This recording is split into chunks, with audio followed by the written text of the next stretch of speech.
Yo, what up? Welcome. Welcome to the show, guys.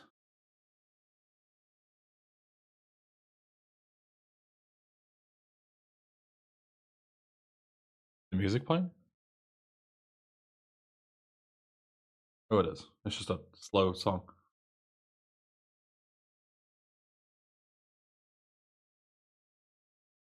Look how Twitch throws ads on me through the stream even though it isn't loading. Based. Twitch, based. Yo, Error Lost, what's up, dude? Let me skip forward with this song so I can actually... It's too quiet. I can't do audio tests. Sorry. There we go. There we go. I can't do audio tests on things that are too slow like that. Okay. All seems good. Welcome. I wanted to do a bit of GTA3 Dupeless because I kind of feel like being in the the speedrunning mood a little bit. Want to get kind of back into it. And also my Dupeless PB is super old. It's like 5 years old. So I want to get like a nice new shiny PB on the leaderboards that isn't me with like my shitty old layouts that don't really make any sense or anything, Low quality stuff. So instead, go here. So my PB is like a 121, which is like bad. So we can definitely get like a 120 pretty easily without too much messing about. But I'll have to figure out where I'm going, what I'm doing, that kind of thing. Because it's been a while since I've done Dupla stuff. I don't really remember the route. I remember like the missions and stuff, but I know you set up like 30k at some point. I'll have to look up like where that is. Yeah, you guys go there, you guys go here. And then I open splits. Oh, excuse me. And you want to be like there. It's better. Yo, historian, thank you for the GL. I will try my best. You have fun. Yeah, 121 should be pretty free to beat. I don't really see it being a problem. Not that I'm gonna beat it like first try or anything, but with a bit of de-rust, it should be all right.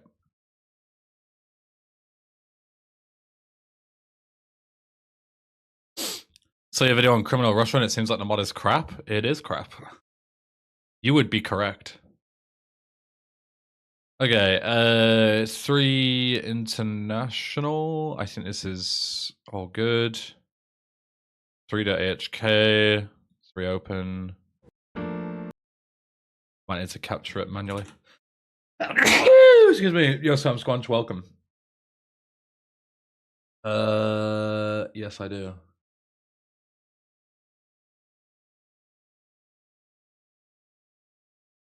GTA window. There we go. Playing unmodded GTA, I know. How weird is that? How strange is that?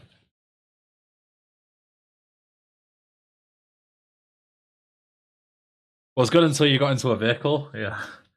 Yeah, the grand and the theft was great, but the auto, not so much. Okay. Does the AHK work? Why is it saying to ask before opening it? That's weird. But it does work. Yes, it does. Okay, cool. Are all my settings correct? That looks fine. Correct. Yeah, this all looks good. Okay, cool. Right. So anything audio overlay? I'll fix that in a second. Don't worry. Anything else I need to look up is the world record to see where I do stuff. Dupeless. Comics 105. And we'll watch it together.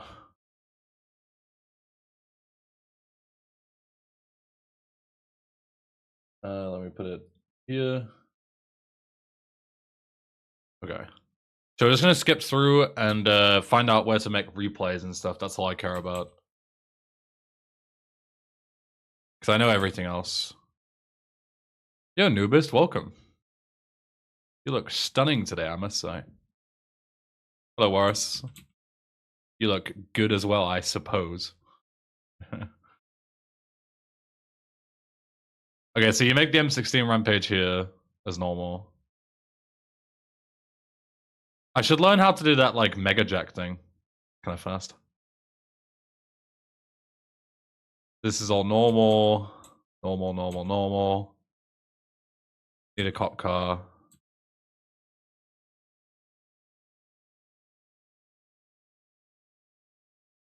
Pick up the rampage icon. Isn't GTA3 speedrunning really technical? Yeah. Okay, new M16 start, Drive Misty. Try and get 30k M16, I think? I don't know if this is even necessary. This is Camex's run.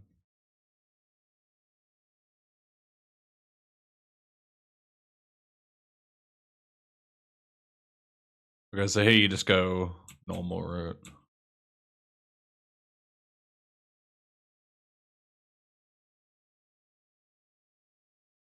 I had to relearn this jump as well.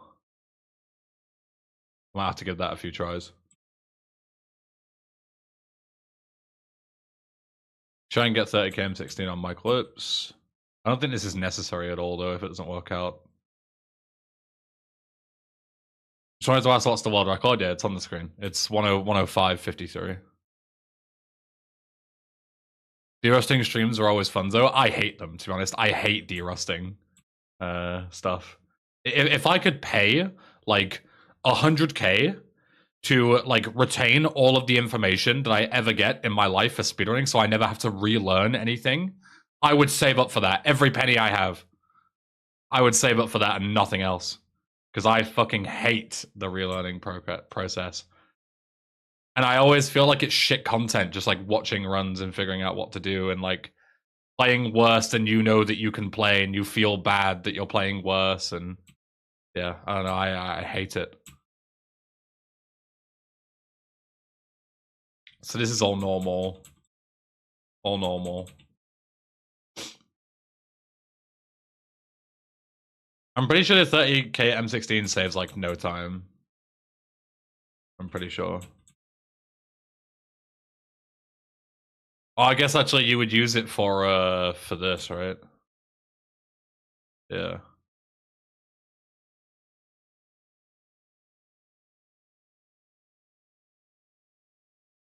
So it does save a fair bit of time, I think.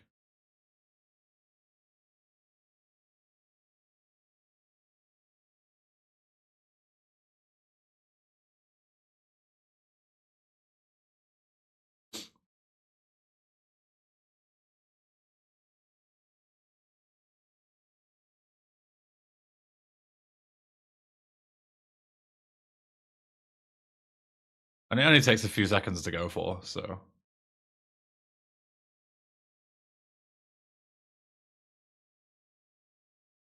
Use it here too as well. But this doesn't save that much time either.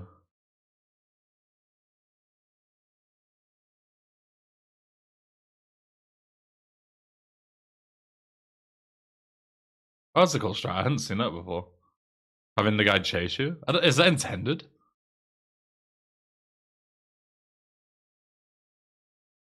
That's cool.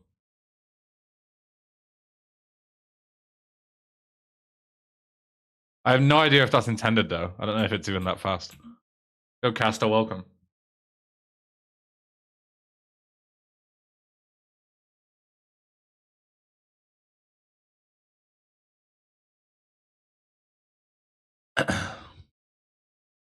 Caster, do you know in Dupeless if that thing is intentional that Kamek just did there? with the pickup and killing the guy like right on the marker. Good morning, Oscar. Good to see you as well, man.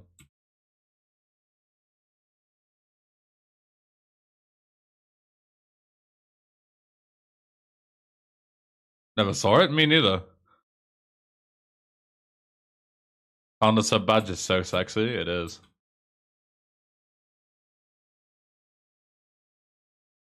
I remember this strat as well. I guess it's a mistake. Yeah, maybe.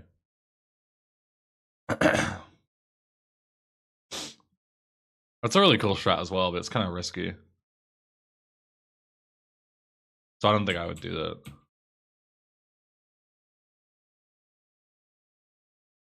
Try to shoot the least amount of ammo on the van before jumping. Yeah. Sounds about right. Wait, you make the grenade rampage here?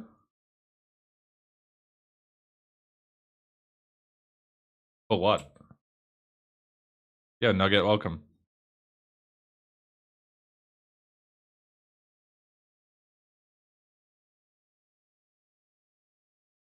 And it wasn't on fire, yeah.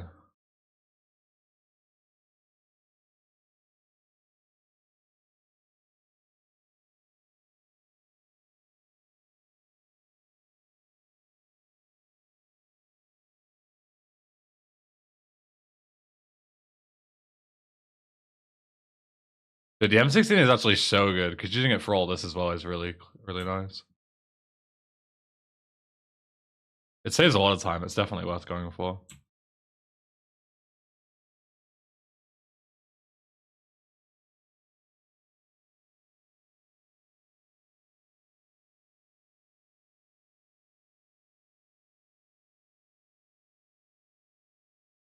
What's the name of the song? This is Blinding Lights by The Weeknd.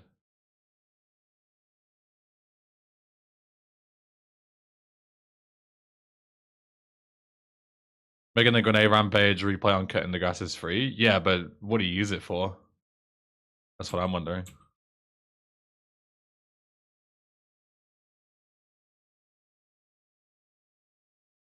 I'll have to relearn this strat as well. I fucking hate that strat. What is this?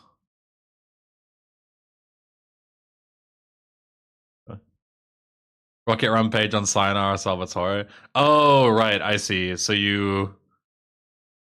Yeah, I see what you mean. Yeah, so you just start it with Vigilante.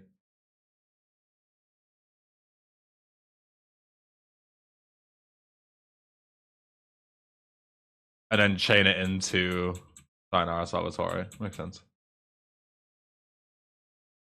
Okay, that's fine.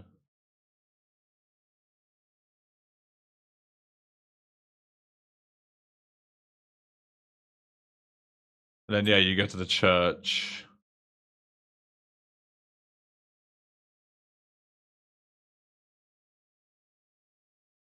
You don't go ammunition.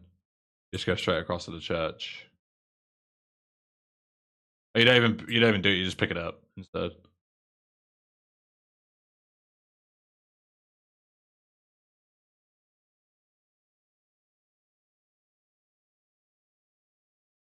And you make the bribery plate too, okay.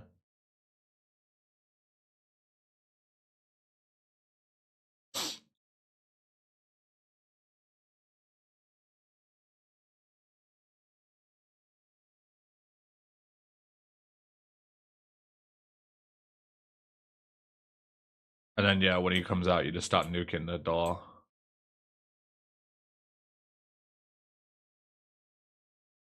And go for 30k.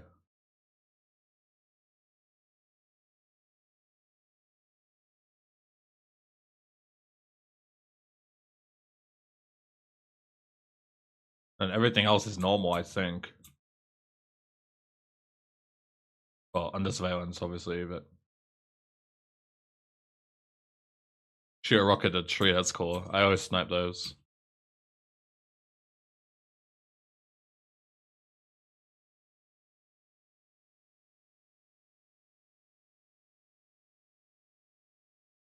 And everything else is normal, I think. This is Dupeless, then what the fuck does a dupe speedrun look like? Imagine this, but you actually skip a bunch of missions rather than just using the 30k ammo to blast through everything. Basically.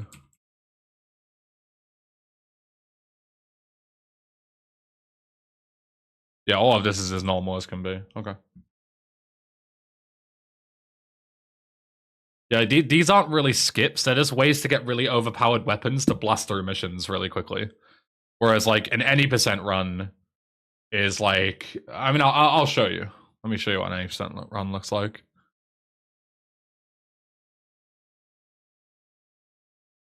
Let me get you my any percent PB with my amazing layout because I was on my work PC. So I was look at this layout. This is my GTA3 PB. This is my fucking layout. Look at this. This is literally it. Just no webcam, no nothing. This is just how it looks. Just that. Inputs, timer, game. Nothing else.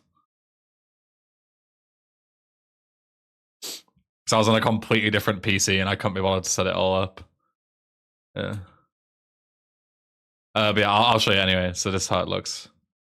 Imagine this. So this is the pickup, right? Look at this shit. I'll even play the thing so you can hear how it all sounds.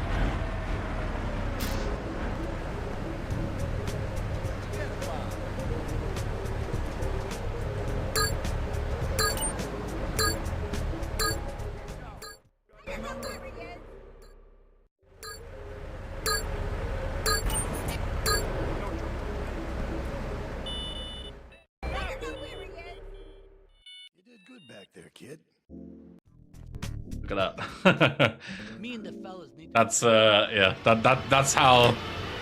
that's how you complete missions in duped runs. You just start a bunch of shit and all of a sudden you just skip forward a mission as far as everyone's concerned. It's messed up. Okay. Let's just go through some Port 1 stuff. And we'll look into the 30k M16 and things like that. Won't worry about splits or anything for now. We'll just play, see what happens. There we go. Should have the song and stuff fixed now. All right, let's go. Oh, excuse me. Good luck, thank you, anyways. Nice batch. Another casual playthrough from Eben, heartbreaking. What do you mean, man?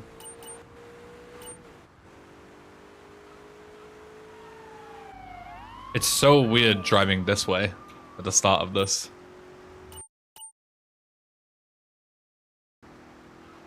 So bizarre.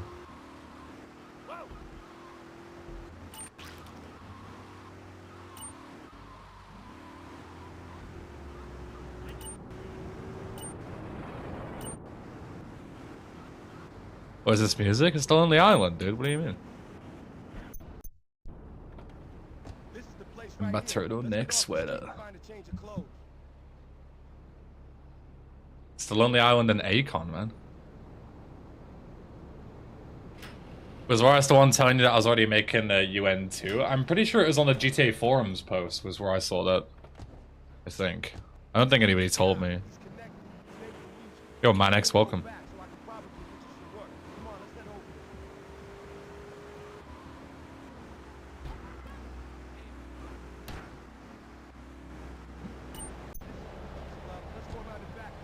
I didn't, he ignored me? I don't remember you saying that, so if I did, it wasn't intentional. Sorry, bro.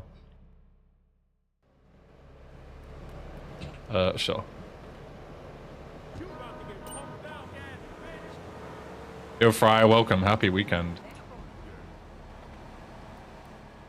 Hope you enjoy your whiskey, dude. Japanese whiskey is good.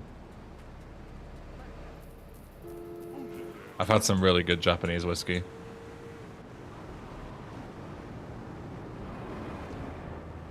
That's an unfortunate event.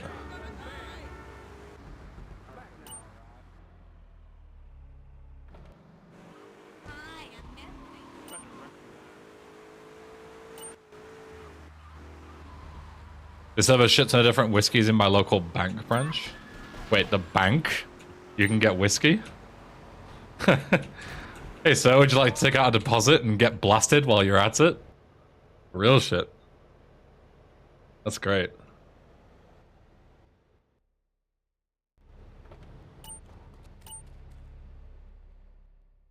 Oh, my auto splitter isn't working. Whatever. I mean, I don't really care about splits right now.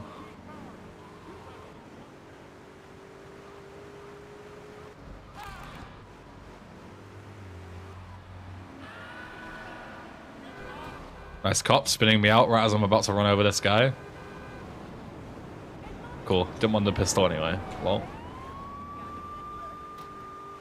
The problem is, as always, if you fail 30k ammo, then you have no gun for Chunky. I guess you just use the shotgun and just take the L, right?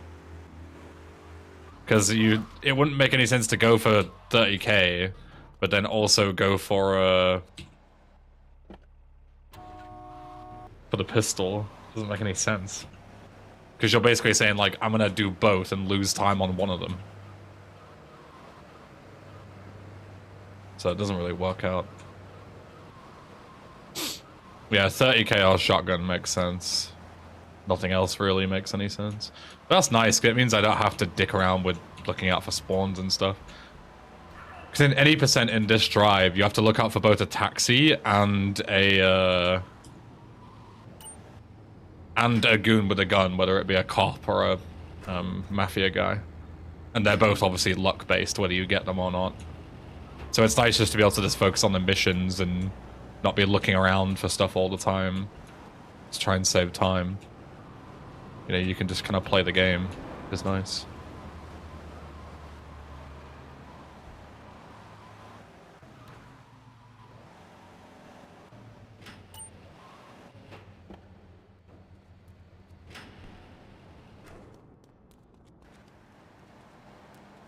Oh, it split there, though. It splits on mission pass, though. I'd probably rather have it on mission start, if possible.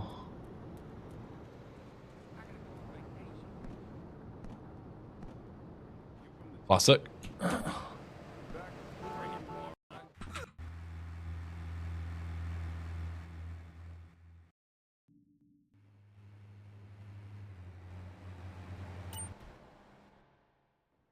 Mission start splits are the best, yeah. BRB Spider's meal is arriving. Enjoy, man. Hope it's delicious.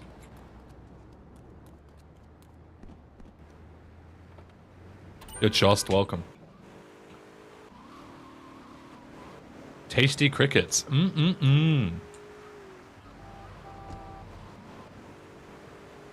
Sounds superb. Oh, fuck.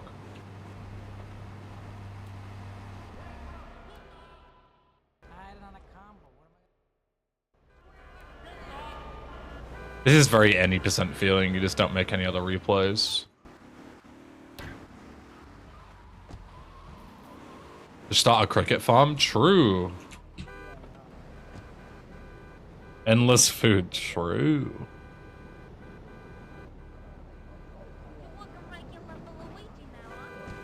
So true and real and true, actually. So. Alien Cricket Farm? That's my favorite band. How did you know? We go this way. Or we just go straight down, I think. Fucking hell. Yeah, and then cut through this way. Excuse me, boys. Excuse me, pardon me.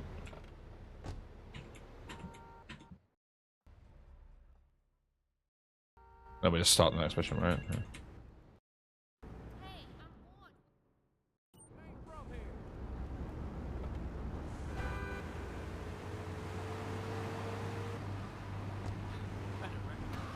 Jesus Christ.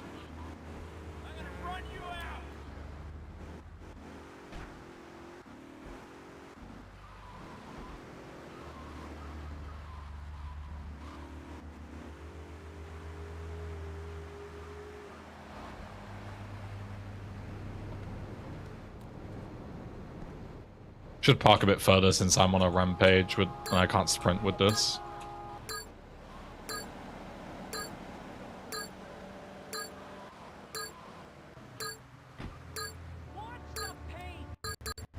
Nice, I got it. Let's go. All skill, baby. Now watch me fuck up this.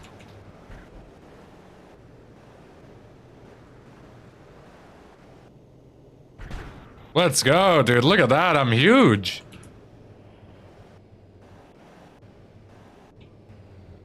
Who is this guy? He's legit cracked. Woo! Legit world record pace. Can you believe this guy? I certainly cannot. I'm unreal at this game.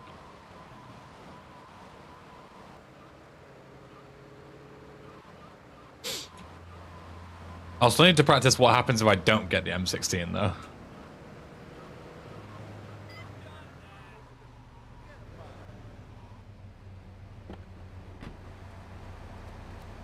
Oh, I can sprint. Hello? I activated the car bomb. There we go. I also dodged the cutscene. I forgot this is a thing in vanilla. I was like, oh, Titan patched it, so therefore it must be patched in vanilla, right? Dupeless.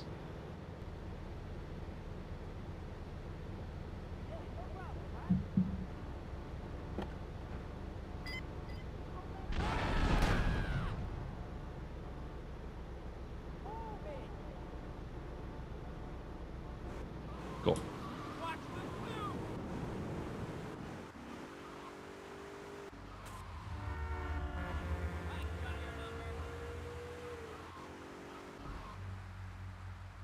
What's the cringe currency for? Right now, it's just more of like a flex that people can collect. I should have gone in from the east side here. Should have gone this way. But I plan to make it so you can redeem it for more rewards at some point. Enjoyed your VC no car video, thank you. Yeah, that is one of those ones where like, I would put like weeks into filming that, you know? I put so much time into filming that thing. No thanks, I'm saving to get banned again. Fair enough, mate. Can't really argue with that, you know?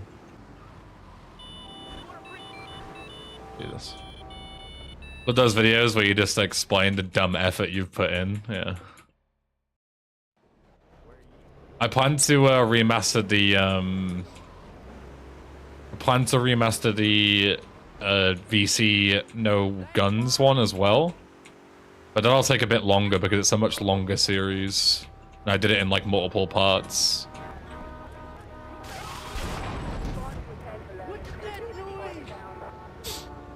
Let's not forget the Big 3 project, yeah. Don't worry, I haven't forgotten it, Castor. I'm still working on it, but obviously we're changing jobs and stuff. Very busy. Got UKSG coming up, GTA Marathon coming up right afterwards. You know, getting messages every day asking me when it's gonna be. Got a million different things to look at. Yo, shut up, welcome.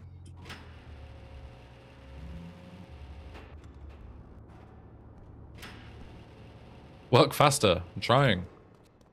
I really am trying. I'm really trying to like maximize the amount of stuff I can do in a day. Minimize like procrastination and stuff.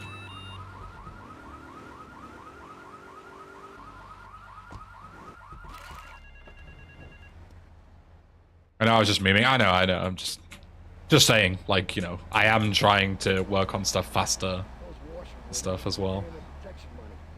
Got my first interview to next week in terms of jobs. Hope it'll turn out positive. Best of luck to you, man. I hope they offer you the job on the spot.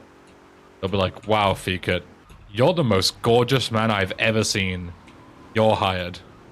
And that'll be it. It'll be nothing to do with your skills. It will just be, wow, you're so handsome. You're hired. Yo, DPS, welcome.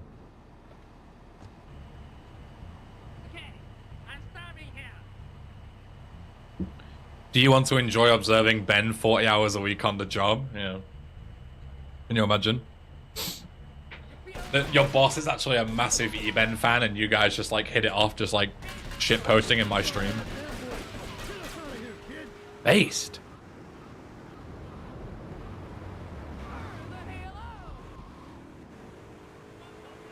Happens to me every time. It happens to the best of us, honestly.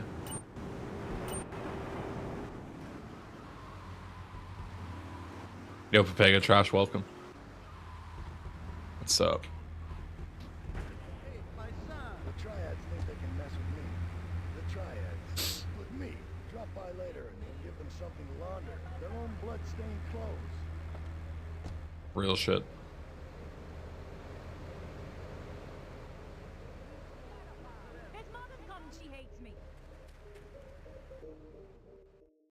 The bigger your audience gets, sooner or later some manager or CEO will end up watching you. Yeah.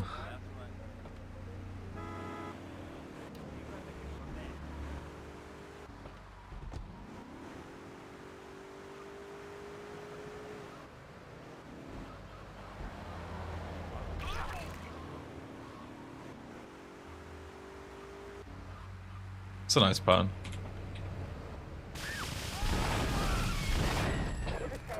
It's very nice.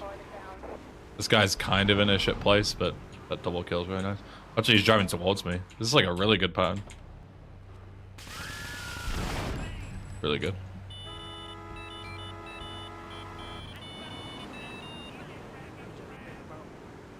Definitely needs to rework these splits to be mission starts though, because these are so inaccurate. Yo, Zola, thank you.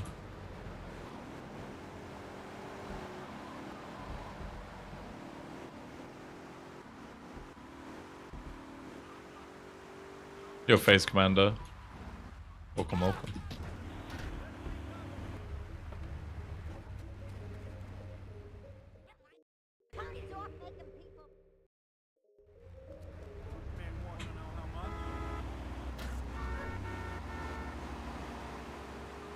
What's your new job? My new job? It's this.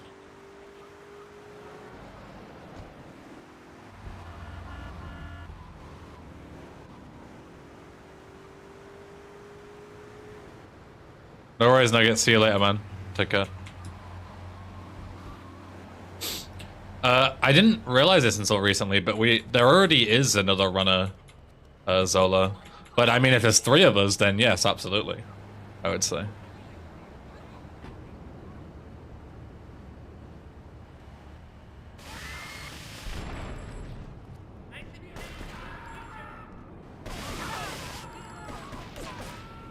So I didn't realize that Zhaoji, who's a Chinese runner, has also done runs as well.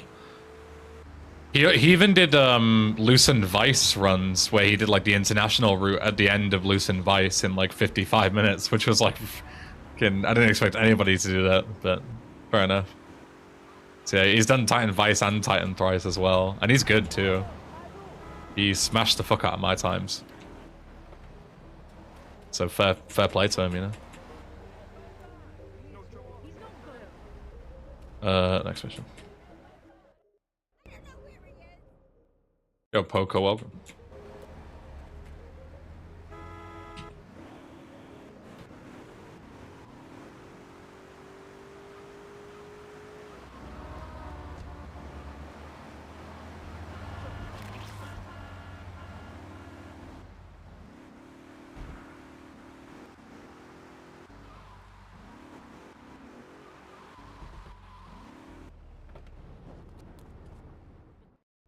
Funny you're planning to get only Ben's out soon? No, not soon. It's been a thing for a while. It's just you know, tier 3s only. Sorry.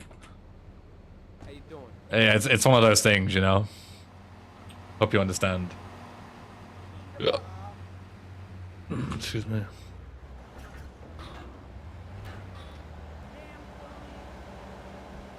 It's gotta be an exclusive club, you know, otherwise they get leaked.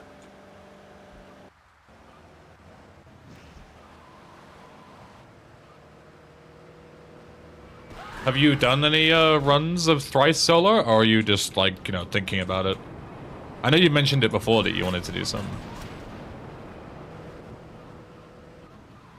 Because I looked at Zhaoji's run, and that's the wrong button. I need to be holding the horn. I looked at Zhaoji's run, and he had like a load of different ideas. Some were just straight up better than mine, but some I'm not even convinced are faster, just like different. So there might be like several routes that you can do that are like kind of the same. You know how like in Vice City 100%, there's like 3 different runs, and nobody really knows which one is faster because it's kind of hard to tell.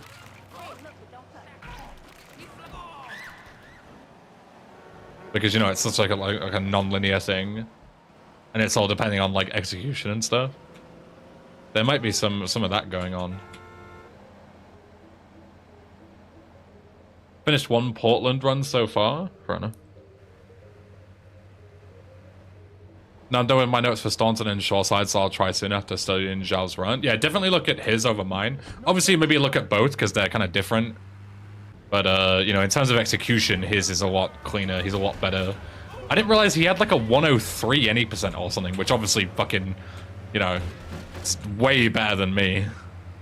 I don't think I'll ever get a 103 in my lifetime. That's out of my depths, I think. I think he schools me in GTA 3 any day of the week. He does in Vice City as well. I think he has like a 50 in Vice City. Like, the guy's just cracked. He puts me to shame.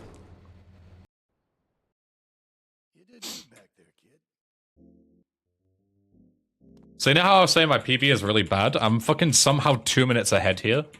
I have legit no idea how, but I'm 2 minutes ahead of PB right now, all of a sudden. And it can't even be a routing difference, because this is all linear. These are all the same missions that you would do in any category. I recently finished Black Ops again as an adult paying attention to the story, and Jesus Christ. Yeah, Black Ops 1's story is messed up. I did the same thing when I did my veteran playthrough for the achievements on Steam. Where I like actually, you know, paid attention. And yeah, it's fucked.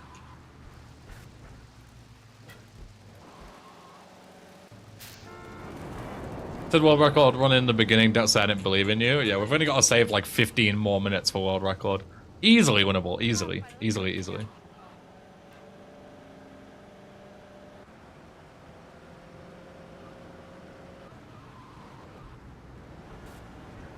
I'm curious, what went wrong in my PB to lose 2 minutes here somewhere? Did I fail a mission?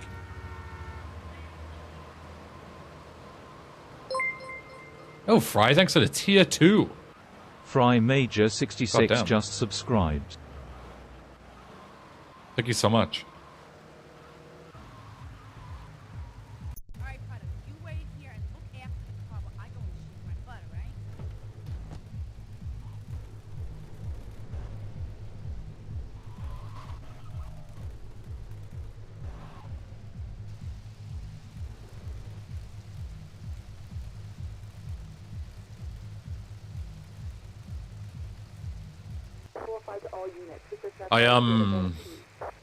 What was I gonna say? I don't remember, I forgot. Nothing interesting. What I was gonna say.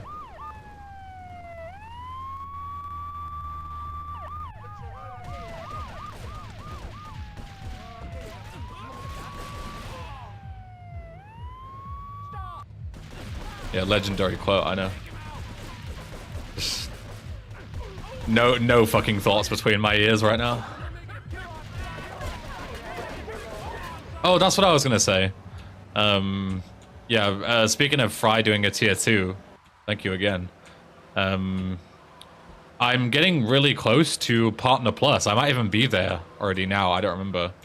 But on May 1st, so in a couple of weeks, like 2 weeks from now, they're changing Partner Plus, so you only need 100 sub points rather than like 350 or something daft to get the 60-40 split rather than like 50-50 that you get with Twitch. So I think I'm already there. I just need to stay there for 3 months. I don't know if I have been there for 3 months already or not. I don't know. I assume not, because this is like the first month where I've been, like, you know, like properly paid attention to subs and, you know, people have supported more because, you know, full time and whatnot. But yeah, so it might be later on, you know, a couple of months from now. But when they actually set up the Partner Plus thing and they change it all, I'll definitely keep in like maybe even put like what is it called? You know, like some kind of like goal or something, you know, so you can see like how close or far away I am from it. So we can try and hit it over 3 months. Because that would be a cool thing to have. I need to get my taxi. This was stupid. No, I'm probably not going to be in time to pick him up. But I'll make the replay anyway. Make sure I remember how to do it. Does gifted subs count? No, it's only individual subs. To stop people, like, boosting it, I guess. Primes also don't count, I think, which is really fucking stupid in my opinion. Because primes are legitimate subs. Just because people are using their Amazon Prime subscription doesn't mean it's not like an individual sub. You know? I think that's really dumb, but, you know, that's what it is. It sucks, yeah, I mean, but it's whatever, like, I understand why they're doing it.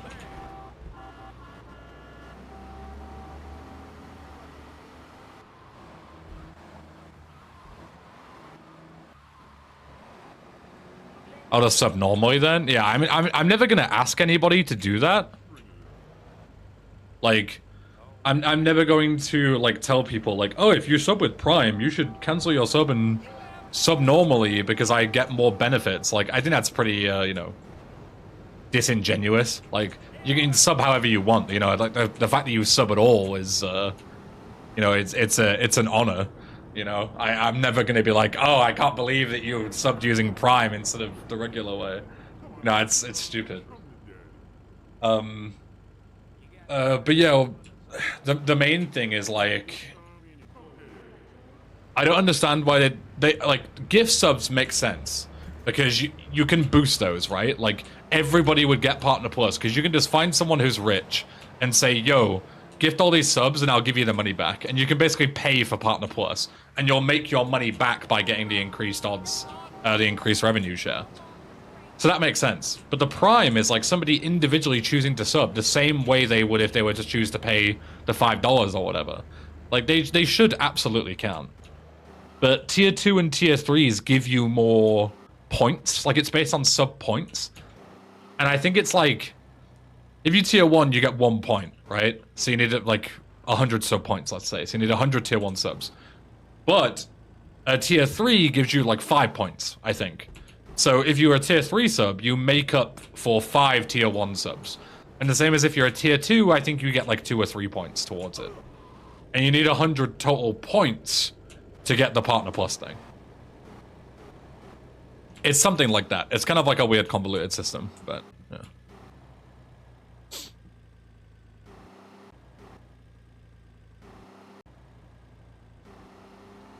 Yeah, I mean, if you were planning to cancel your Prime anyway, then, you know, yeah, there's another reason for you, I guess. Like, Twitch is basically...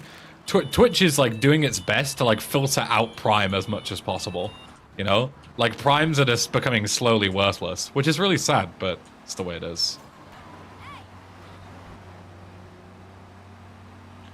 Like, yeah, when you watch Amazon Prime now, you don't even get ad-free viewing when you pay a monthly Prime subscription.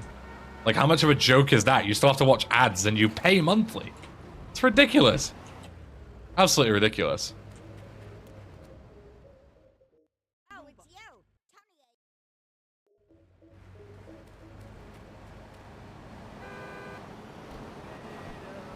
Yeah, you have to pay an extra €3 a month for no ads. Fuck that. What a joke.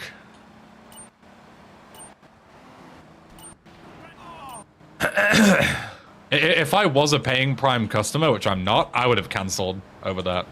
Because that's fucking craziness. Nice jump, by the way. I did not mean to do that. I don't remember if you take a taxi here or not. Or if you try and switch to something else. But I don't think there's any real convenient other spawn, to be honest.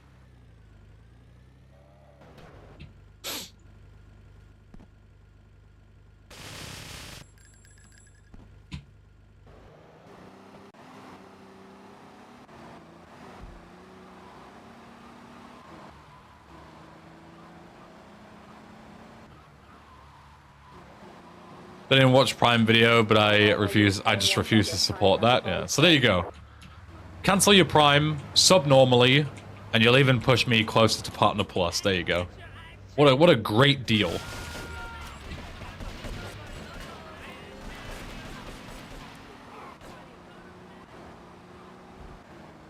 As I say it, this is your work, and how do you make the most money out of it? So the thing with that is, like, that's also like another conversation, right? Because, like, let's say if you have like $25 for a month, and you want to use that to support a streamer, yeah?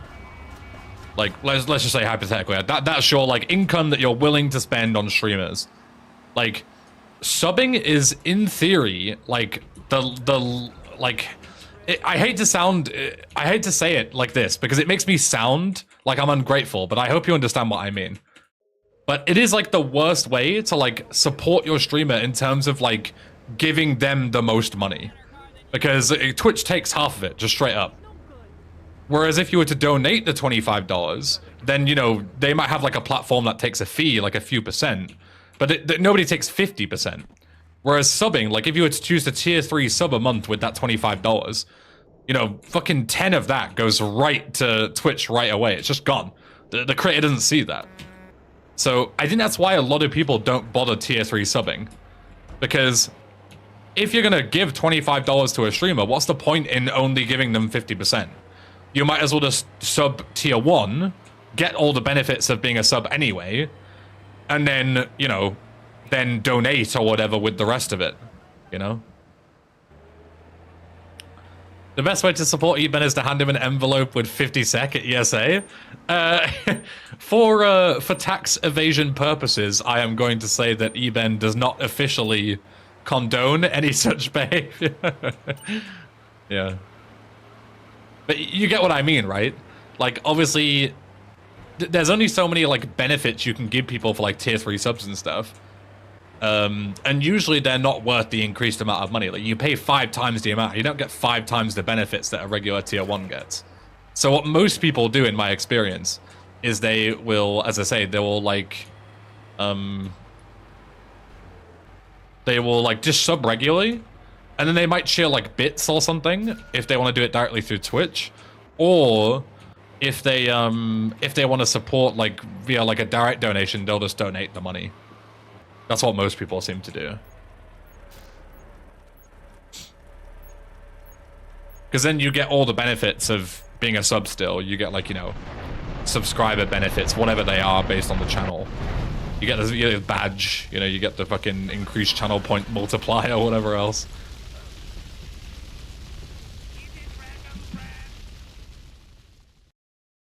And then you also get, like, you know, the streamer gets, like, the most possible. Pretty sure I need a cop car here, right? I think. Yeah. Because I use it for bomb the base.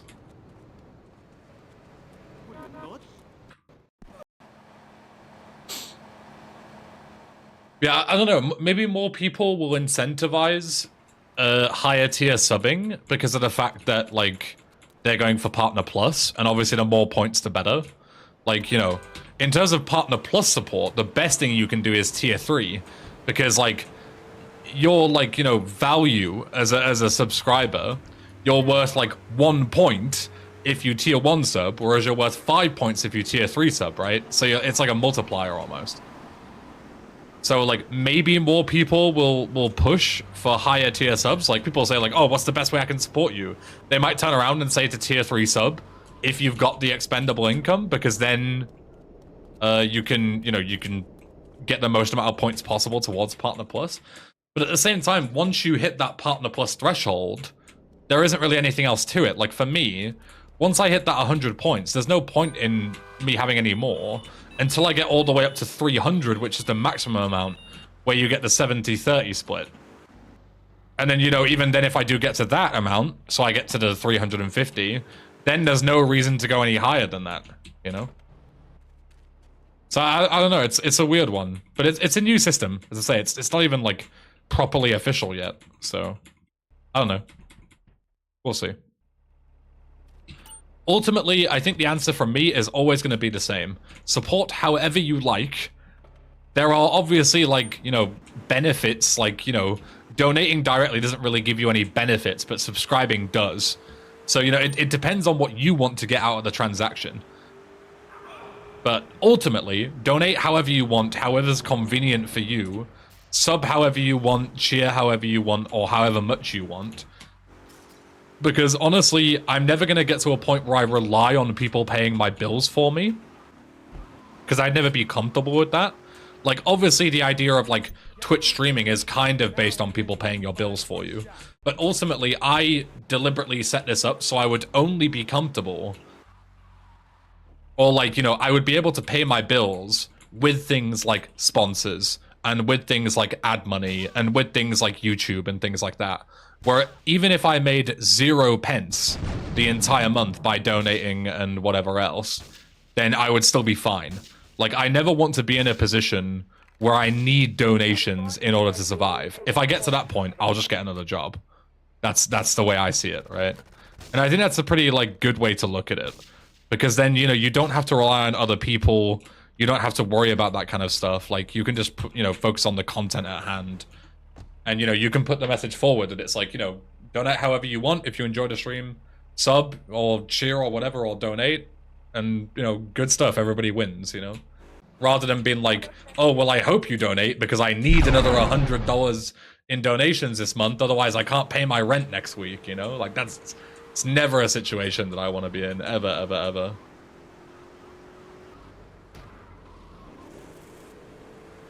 Me when I win the lottery and buy a mansion and let you, Ben, move here. If your first thing to do when you buy the lottery is buy a mansion, Ask Alf, I've got some bad news for you. Something daft, like 80% of people who win the lottery end up with less money than they started, and it's because of things like that, where they're like, I'll just buy a mansion that they can't afford to upkeep, you know? I don't know if a cop car is better here, or a, I need to fucking cancel this. Or a Mafia Sentinel. I don't know which one's actually faster. Buy the National Lottery Company. That would be a good investment. Investing in businesses is usually pretty good. Especially like well-established ones like that.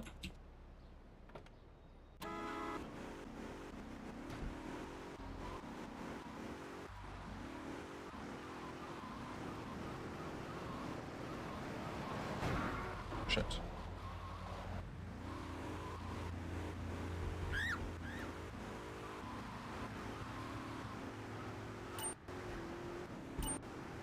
Nobody will just sell a successful company. Sure, but I mean, for the right price, technically they would, but I understand what you mean. Your best option would be to buy shares in the company. So you can get paid with, like, dividends or something and make a living from that.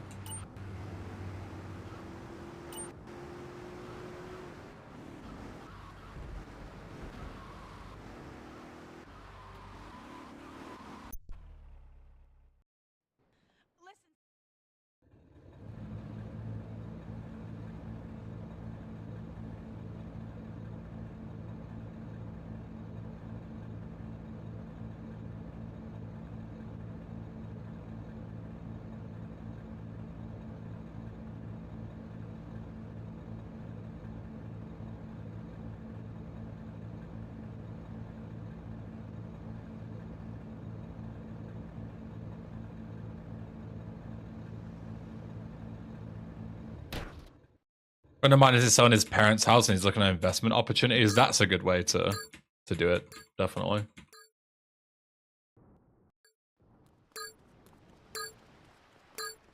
As someone who's studied a lot of personal finance, great move. Great thing to do. Okay, see if I remember what to do here. So I go straight south over here.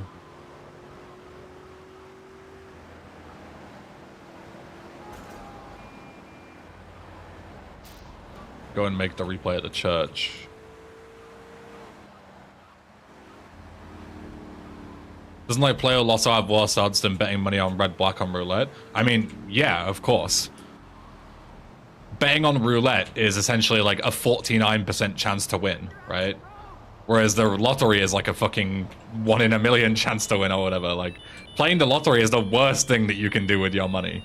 It's like the worst kind of gambling. And I've never understood why it's like so many people do it. Because, like, it's such, like, a gambler's fallacy. Like, so many people see it as, like, oh, I only put a tenner away a week, which I don't see that money go away, so it doesn't bother me. You know, like, I don't miss that money. And there's a chance that I will then be able to, like, turn that into millions. And it's, like, that's such a stupid way of looking at things. Like, I don't know how to say that in a nice way. It's so dumb. Like, it goes against all, like, logic in terms of actually keeping the money. Like, you are very unlikely, even if you played the lottery for every week, you know, until you turn fucking 60, let's say. So, like, another 40 years, you play the lottery every week. If you put that £10 away into an investment, like, I don't know, like the S&P 500 or some shit like that, you would make a guaranteed large amount of money that would compound and create more money, and just putting that money away, you would have thousands of extra expendable money that would just like fucking, like, it would just compound and grow, and you would gain interest on that interest and interest on that interest, and just like, you would have thousands by the time that you're 60, just free money. But instead, you're throwing it all away based on the 1 in a million chance that you might become rich. Like, if you're going to do that, you would be way better off to just go ahead and fucking gamble at a casino. Because at least then you can put all of your money into a 1 in a million chance of getting rich at the casino. Because that doesn't happen either, because gambling is stupid. Nice angry driver, by the way. This is really fun. Well, there goes my car. But yeah, like, the whole thing is so stupid. But at least if you go to a casino, it doesn't take you 40 years to lose all your money. At least you win or lose it there and then, and you find out whether you're rich or poor so you can go and enjoy it. You know? Like, God, it's so stupid. I'm so far away from this, by the way, yeah. I got fucked by that car flipping me. I need to try and go for... Yeah, I didn't even get it. Yeah. Alright, cool. Yeah. That entire drive there was based on me not getting hit by an angry driver on the corner and flipping. And I got hit by an angry driver on the corner and it flipped me and it's over. Yeah. Very fun. Let's get a save and we'll try that again.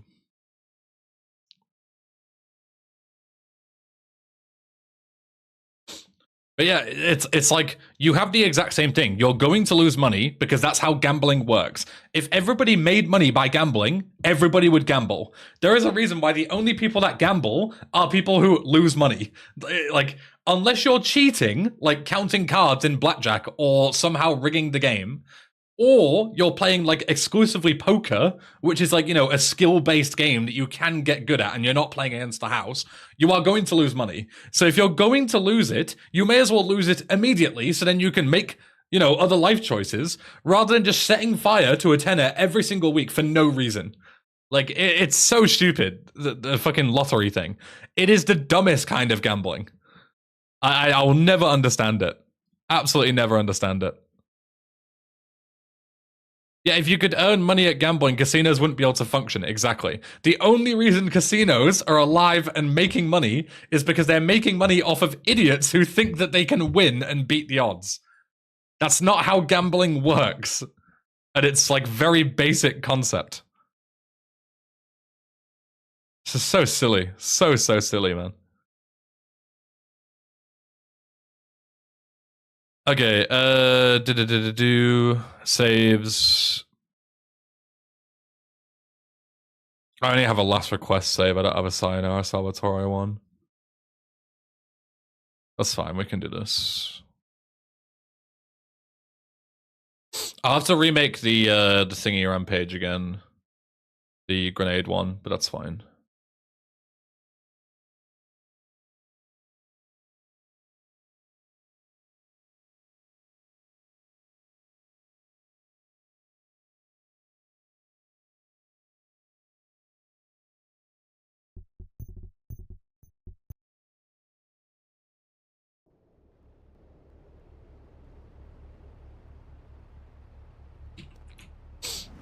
What do you think about casinos for me is if you do win by whatever means, they'll even just throw you out. They won't do it if you keep losing. Yeah, of course.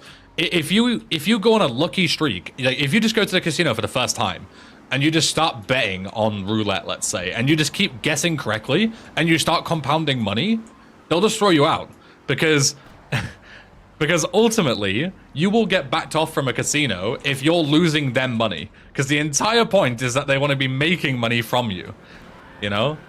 Like, it's the same thing. Like, it's the same thing as if you count cards. It's not illegal to be outsmarting, but you are beating the casino. So as soon as you start winning too often and putting too many bets down, they will tell you that you're no longer welcome at that casino. Because you're winning. It's as simple as that. Like, you are winning and you are over time going to make that casino lose money.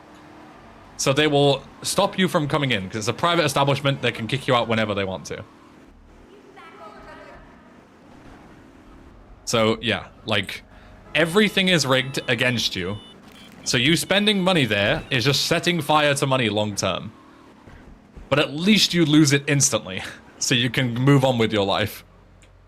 Rather than just setting fire to it long term at the lottery, which is so much worse.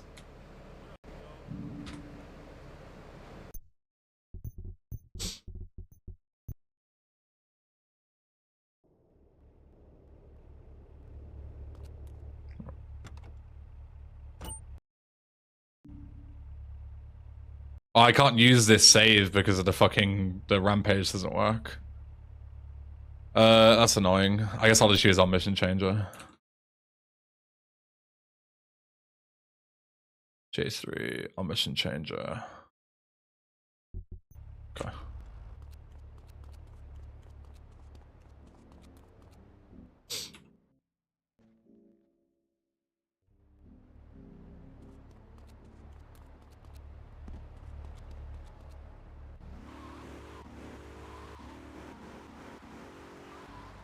People buy lottery here because the charities get the money. If it's a charity thing, then that's whatever. Like, you know, charity raffles or any of that kind of shit. Go nuts. I'm talking about, like, people buying lottery tickets with the express idea of thinking that one day they might become rich and famous. And that is also why, more often than not, people who win the lottery end up with less money. Because people who participate in the lottery are not financially literate, because financially illiterate people understand that doing the lottery is stupid and would never do it. So the people who win all that money, good for them, they're not financially literate enough to actually do anything substantial with the money. They just buy a sick car, buy a sick house, and then within 8 months they can't afford to keep paying it because they think for some reason that because they've won the lottery they have infinite money, but they don't. Eventually they run out of money and they have all this stuff that they can't afford. They go into debt and then they bankrupt themselves. Like, it happens so often. You can read any stories about it online, about people who ruin their financial life by winning millions. It's so impressive to see, like, how illiterate these people are. It's like mind-boggling, the stories that you read.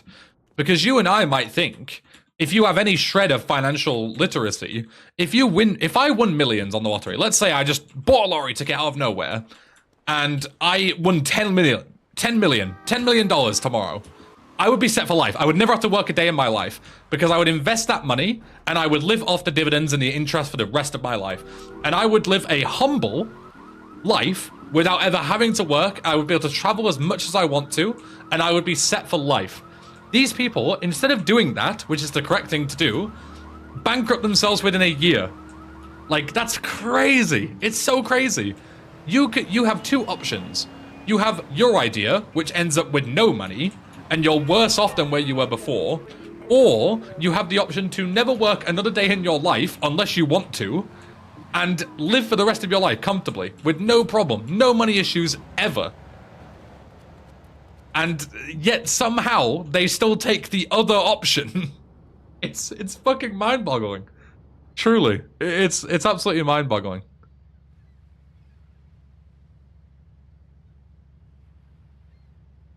Have you seen the guy from the UK who won the lottery, works as a trash like collector, I guess, like a bin man.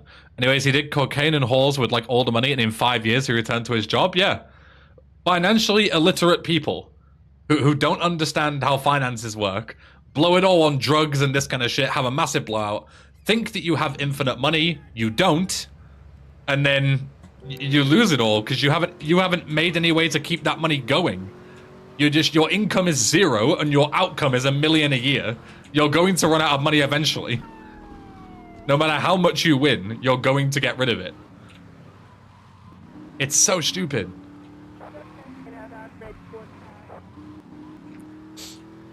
If anybody in here hasn't looked into like investing options and stuff, I implore you to at least research, you know, go and have a look at it. Because being financially literate and learning like where to put your money from your income, your job, school, whatever, will do you a world of good. An absolute world of good. It's one of the best skills that you can have, is learning like basic personal finance. This is the most unreal traffic, by the way. I had to wait to I had to wait to be able to make the bribery play, which I'm on a timer. And then because I got hit by a cop on the corner, and then this guy just rams me off the road down the hill. Like, what the fuck is happening? Fucking traffic in this game. Financial advice with Ben? It's not really financial advice. Like, I'm never gonna give anyone official financial advice, you know? But yeah, like, I will always say to people, like, I've had so many different things where I've talked to people, and people say to me, they're like, oh yeah, I've got like, you know, 20K in savings in like a current account, earning no interest. And I'm like, why? What the fuck are you doing? Like that, you're just gonna lose that money to inflation over time. Like you're not gonna actually fucking use any of it. It's just gonna set fire to itself. Like invest it, man, do something with it. God's sake. I'm late here again, I think, because I got screwed again. Yeah, I am. Yep. I'm really late here every single time because I just keep getting screwed. It's such bullshit. Such fucking bullshit, man. Crazy amounts of bullshit. Get screwed on the bribery play, and then fucking get screwed again as I'm trying to drive and get flipped. Try to bribe in the gang car roundup alley? Why? This strat isn't a problem. I can do it perfectly fine. The only reason why I wasn't there on time was because I hit a cop, which meant that I couldn't make the replay. Any other vehicle there, and that isn't a cop, and I'm fine. I can make the replay, no problem. And then also getting hit by another car, which flipped me down the hill out onto another street.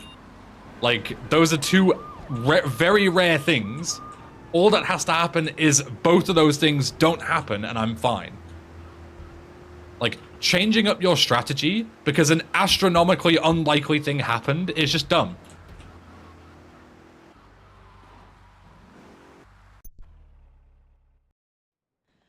Hello, Countryside, welcome.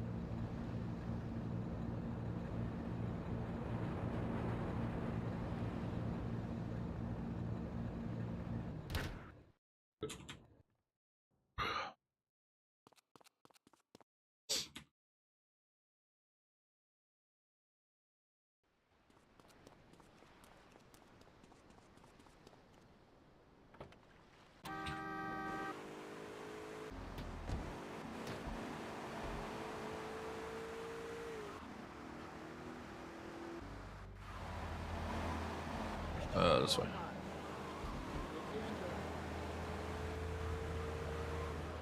I'll have to wait here because Salvatore's even coming late. I'll have to chill here for a minute.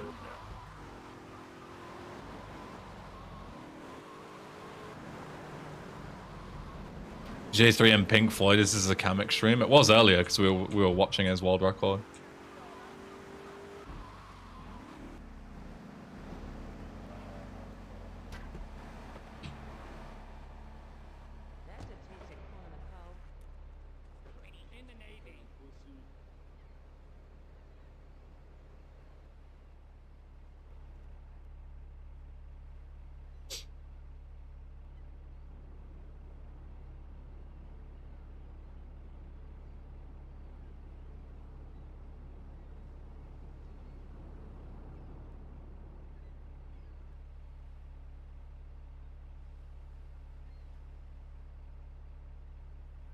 I'm decent with money, but only recently have enough to invest, and I didn't do research yet since I hate the fact that finance is so hype prone. Yeah. If anyone has decent sources, dude, shoot me a DM on Discord to remind me, and I'll link you some resources that are good.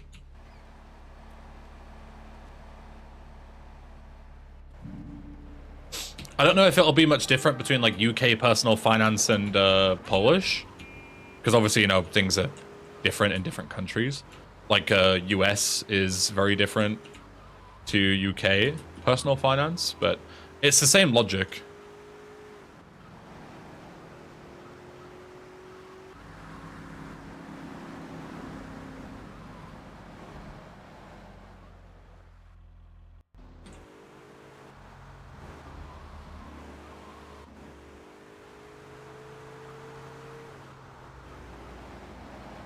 The gist is almost nobody, not even professional traders, beats simple index funds. I mean, yeah, the entire point of an index fund is like a set and forget strategy for anyone to get into investing, you know? Doesn't have to be anything specific, theory works. I can help you with that. I can teach you basic personal finance in like 10 minutes. It's very easy.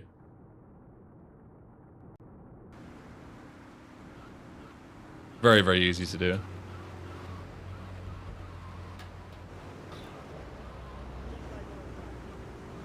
The only thing that you'd need to look into is like specifics for your own country. Like a good example is, so in the UK, we have a number of ways like to, how do I describe it? Like there's basically different like savings accounts that you can get, but only in the UK, and they have like different versions for Americans. So like if you're an American, you might know what a Roth IRA is. We have ISAs here that are the same thing. But they're basically like savings accounts where you can like invest tax-free. I didn't realize he was coming out the front. That was my bad. I don't remember what it takes, whether he comes out the front or not, but there's a way to know which way he's coming out, and I don't remember what it is. But yeah, so we have like ISAs, and there's something in the UK called a LISA, which is a lifetime ISA, so a lifetime investment savings account, right? And the UK has a scheme where if you put money into this LISA and you exclusively use it for one of two things, the first one being to buy your first house and the second being a retirement, then you get a 25% bonus from the government anytime that you put money into there. So let's say if I put £1,000 in, they will give me 250 quid for free. For absolutely nothing else. I put 1,000 in there, the government gives me 250 quid. Straight up, 25% bonus. Imagine a scenario where you are able to get a 25% return on any other investment like that. Like, it's unheard of. Like, your other, like, investments are gonna net you, like, between 7 and 10% if you're lucky. I mean, not for free. It literally is for free. Literally is for free. You are paying nothing. You still have that money in that account. You don't lose any money, and you gain 25% of it. That is literally what for free means. But yeah, so you do that, and you can put in a maximum of £4,000 every single year into that. So that means that it is a £3,000 waiting for you. You take the risk of not being able to use the money. No, that is not true. Because if you let me finish my sentence, the reason why you would open a LISA is for two of those reasons. If you're planning to buy your first house, or if you're planning to save for retirement. And I don't know about you, but anybody who is financially literate should be looking to buy a house because real estate is one of the best investments you can make. And B, you should be looking towards retirement. Everybody should. So there is no reason to not take advantage of this free money from the government. And yet, when I speak to people about it, like in my own age bracket, almost nobody has heard of it, or if they have heard of it, they don't want to do it. It is baffling. It is baffling. 25% of any money that you put into an account just appears in there for free, as long as you use it for certain reasons by the government. It almost sounds too good to be true. Yet it is. You can read about it on the government website. Like, it's... If you think it's a scam, why would you think the government is scamming you? Like, it's fair enough if it's like, oh, I read it on Facebook, but I'm literally telling you it's on the government website. You can read it and see it right now. Like, it's so bizarre. But yeah, people are like, yep, not really interested. It's like, okay, man, like, good luck never saving any money in your life. It's not a scam, it's not risk-free. It literally is risk-free. Explain to me how it is not risk-free. The only risk is that you can't take out the money, but you are doing it for 2 reasons, and the 2 reasons allows you to use that money. Where is the risk? The only time you wouldn't be able to use the money is if you're not doing what you intended to do with the account. Like, it's just stupid. I don't get what on earth you're trying to say here. Like, what is your point? It doesn't make any sense. Like, is your point like, oh, what if I need that money? Because you shouldn't be investing money into a LISA if you need that extra bit of money. You should already have a, like, what do they call it? Like a security fund of 6 months of expenses in case you ever need it. I don't need to shoot. I'm fucking dumb. I'm used to doing thrice.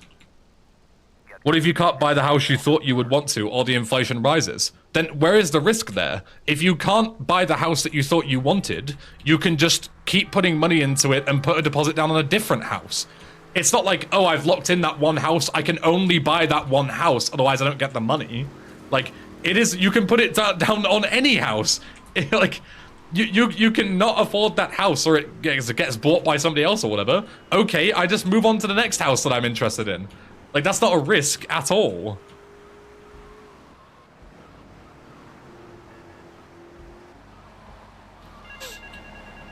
And the other option is inflation rises. Inflation is rising every year anyway. Nothing about that is ever going to change. It doesn't create a risk at all.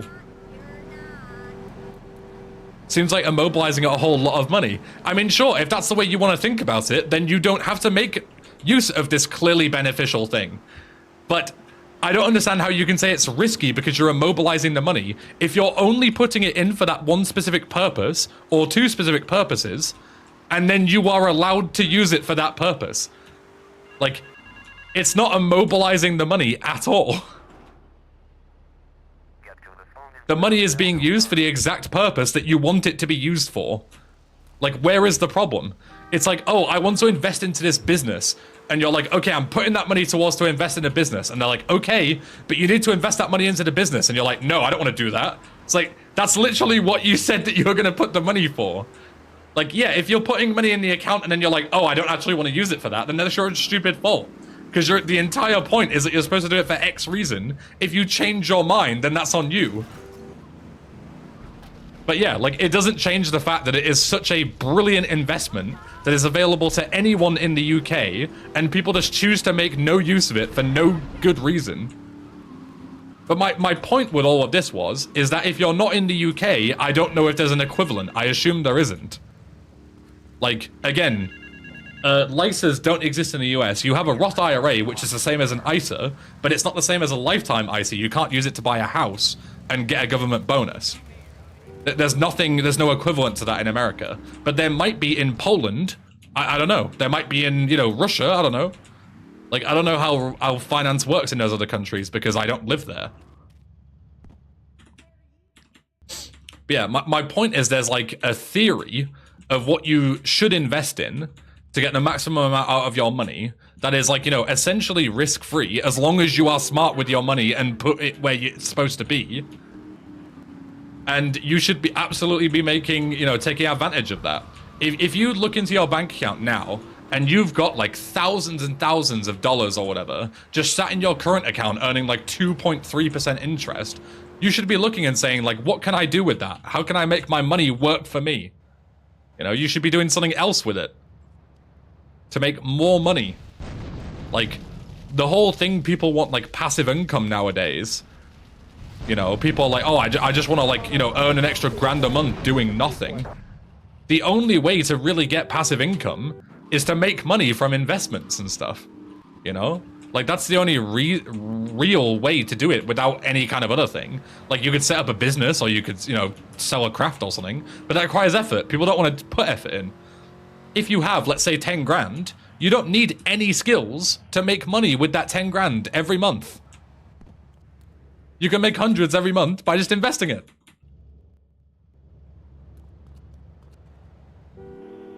Whatever you do, please don't become a landlord. I don't have any plans to become a landlord. I have enough for a house deposit in my LISA that I have. And I plan to buy a house with it at some point. I don't know exactly when, but I don't have any plans to like buy rental properties or anything right now.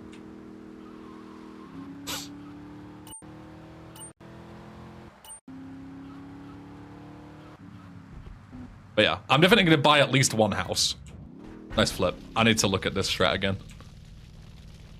That's a hard jump when you don't remember the lineup. It's not. It looks easier than it is. Great phone to head, but I thought there'd be more of you.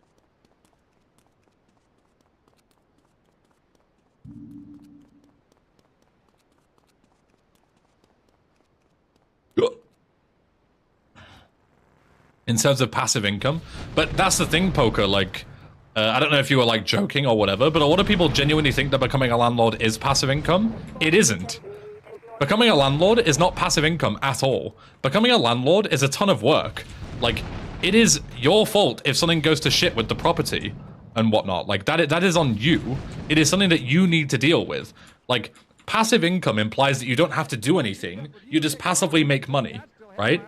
Being a landlord is the opposite of that. It is actively making money.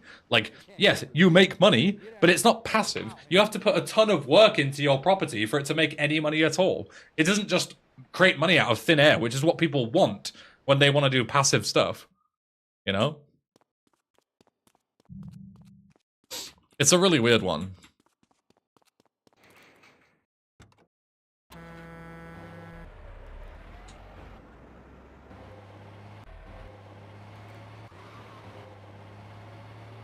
I started putting money away in ELISA during uni. I quite like the money being secured, stopping drunk me from squandering it. Yeah, exactly. That's another way. It's like, legitimately, it is a great way to make sure that your money is being put for somewhere and you can't just spend it. You know? Like, a lot of people have issues with impulsively buying things that they don't need. You know?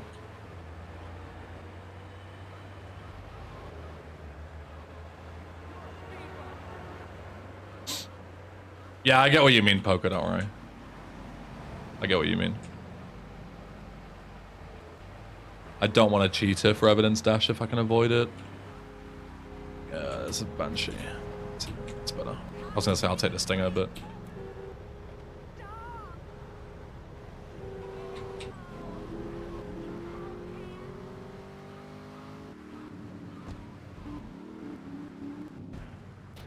Jesus. I don't even know why I went on this side. It's not even fast. I should be on the other side. Whatever.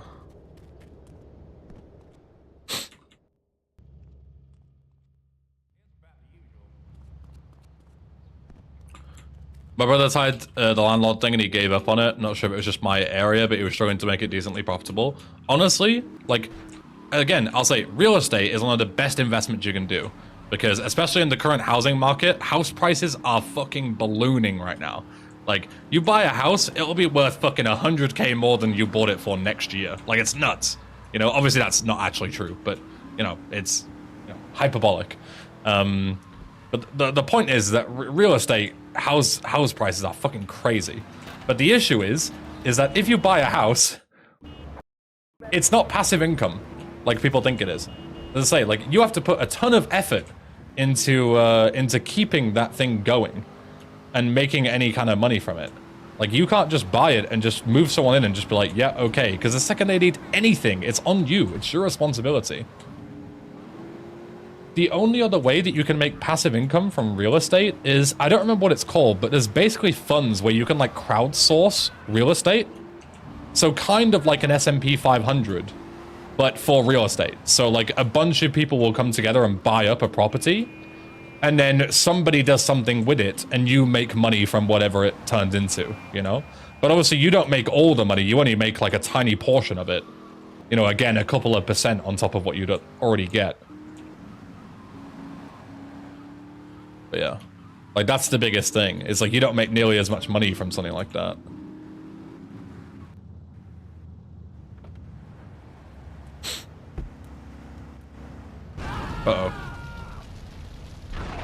Not good. Not good. I can't get out. Oh, it's so cool when I get fucking rammed by cars behind me and I'm trying to get out of a car so I don't die. So epic, man. So fucking epic and cool and PogChamp.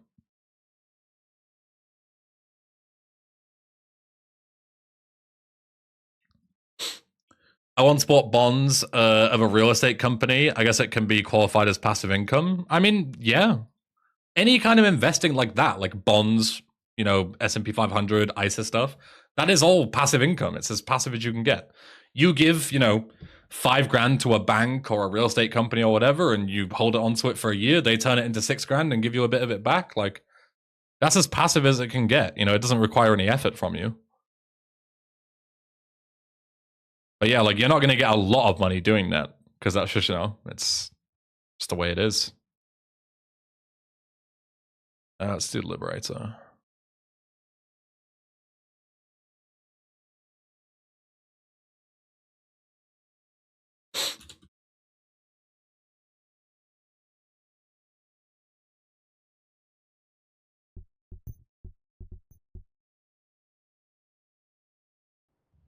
And that was agreed in a contract. Well, yeah, obviously. I'm not saying that a tenant is going to come and ask you for a new TV. What I'm saying is, like, if anything goes wrong with the property, it's your responsibility, is my point.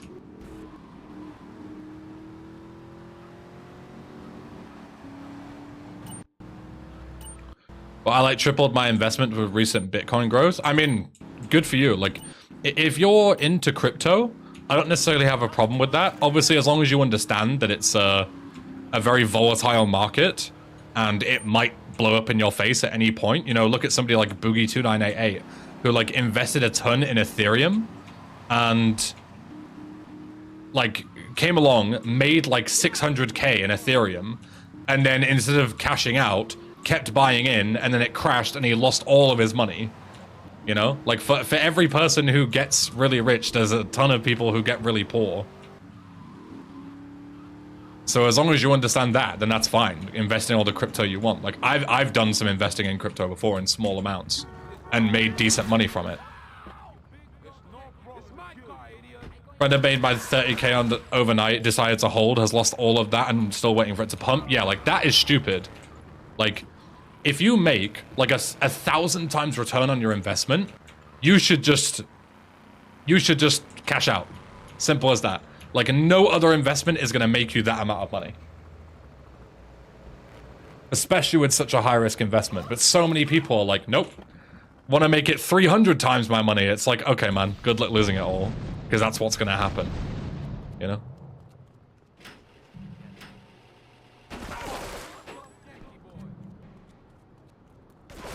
Even if you do 50%, you cash out. I mean, yeah. Why is this guy fighting this guy? Can you just come and get in the car, please? Just gambling at that point? Yeah. Exactly.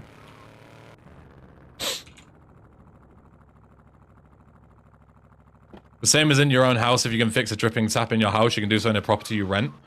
Okay, nobody is debating whether you can do that or not. My point is that it's not passive income if you're sat in there physically fixing a sink in a property because it broke. That is not passive, that is active. It is the opposite of passive income. That's the only point that I made. But go off, I guess.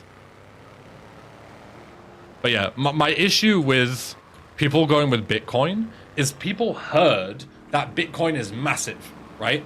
Bitcoin's huge now, it's worth like 50K, and it's going to be worth 100K if you buy it in this year.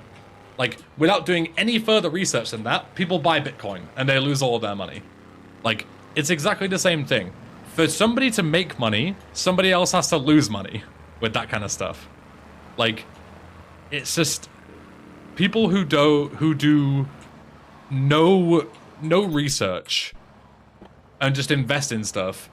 Like, those are the people. I don't care whether it's in proper investments, whether you buy like Nvidia stock. I don't give a shit. Crypto, whatever. Like, any investment is going to be bad if you don't actually fucking understand what you're buying and how the market works.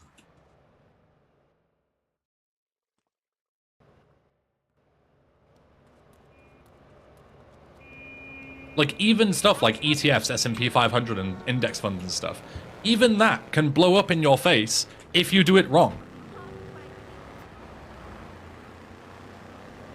Like, it's not guaranteed money.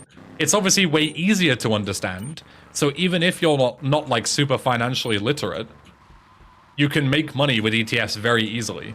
But it is still not 100% guaranteed. If you're dumb, you will still lose money. That's the same with any investment. This way. I want to learn this new lineup as well. There's a new lineup that you can do in Wakigashira. But I don't know what it is just yet. I just know it exists. The value has to come from somewhere. Either you putting effort in or you taking it from someone else. Yeah, exactly. Exactly.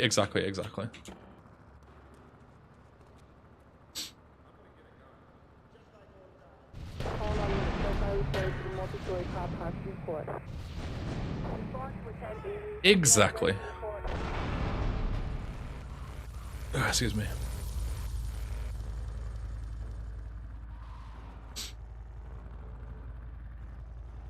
I need to relearn dodo bait as well, which is tragic. I fucking hate you doing dodo bait.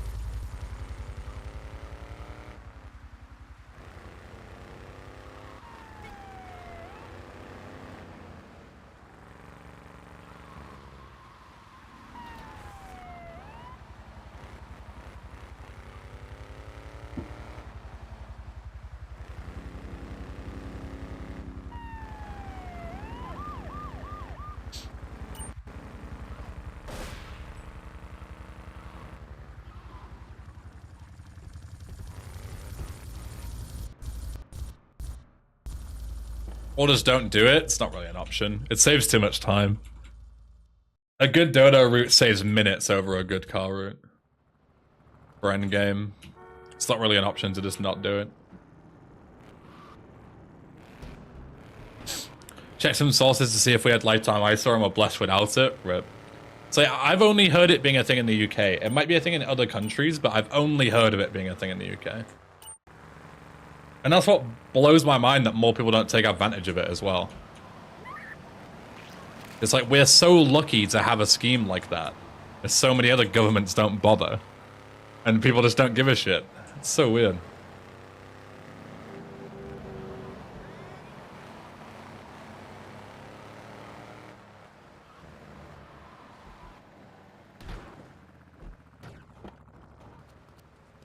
Like, so many people are of like the observation that the only way that you can ever get rich is if you somehow win it in like a lump sum like the lottery, or you get like an unreal job that pays you like 100k a year or like more, you know. That's the only ways to get a lot of money. I should have got armor. Whatever.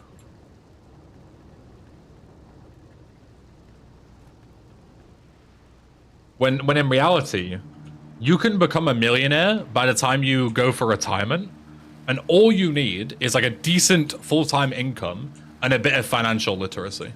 That's it.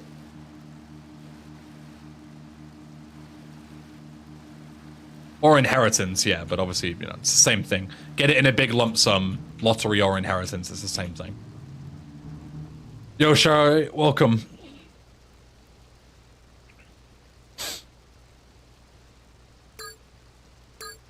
These are the same people who also feel like they need to spend $1,500 each year on a new phone? Yeah, exactly. The same people who need to buy, like, a new wardrobe every season. The same people that need to buy all the newest tech. Like, yeah, their spending is horrific, and their, you know, their investments are nothing. They're gonna stay poor for the rest of their life, and that's, you know, fair play to them, I guess. Because, like, some people just don't care about the long term, and that's fair enough. Like, some people are just like, you know, I'm gonna spend every penny I get because life's too short to, you know, to give a shit, you know? And that's fair enough. Like, if you want to have that outcome on life and you intentionally do that, then fair play. But it's the people who are, like, too ignorant to it, you know? That, like, don't understand any better and think that that's the only way to live, rather than it being a conscious decision that they choose to make. Those are the people that blow my mind in terms of how, like, you know, how basic your thought process can be. It's really weird to me. Yo, Dorak, welcome. Welcome, welcome.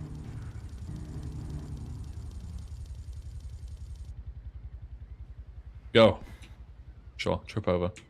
Good enough.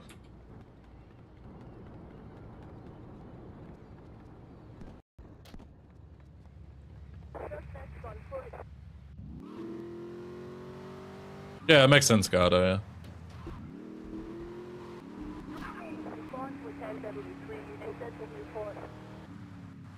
A friend of mine is PCPing a 60k new BMW, 500 quid a month for a rental. What is PCPing? What does that mean? I assume, like, basically he's just paying, like, he's renting a car, basically. Like, he's paying it off in installments or whatever. I assume that means.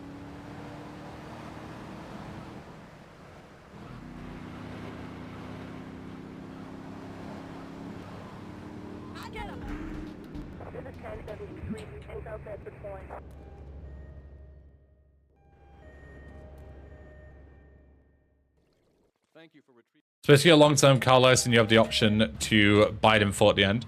What's the interest on it? If anything.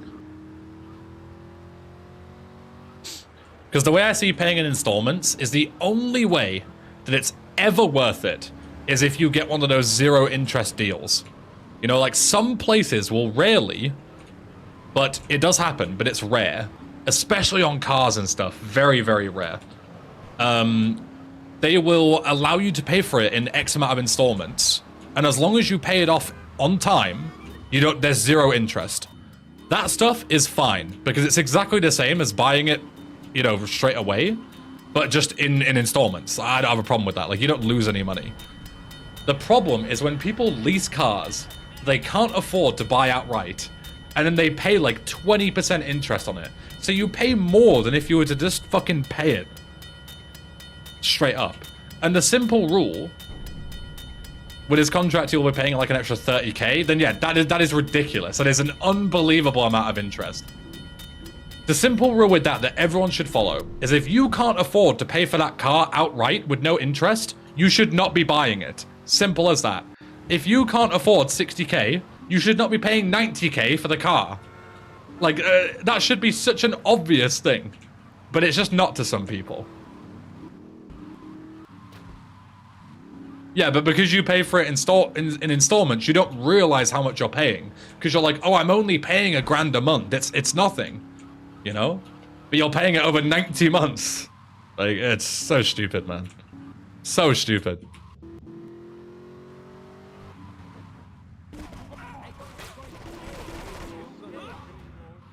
This is why I buy an M16 here, by the way, because otherwise I get shafted like this.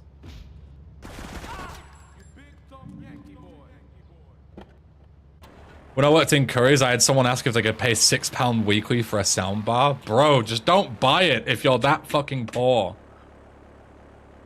What if you drive Uber with the car? There is no way that you're going to make an additional 30k by driving Uber to make up for that car payment. There's no way. There's absolutely no way. You would be better off buying a cheap car that you can afford and using that to drive Uber.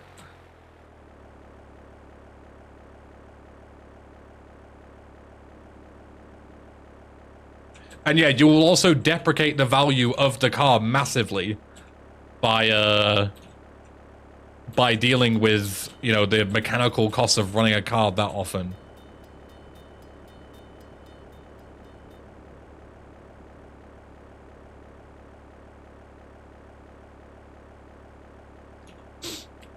Yeah, that's crazy to me. Paying a 30k up on a fucking 60k car.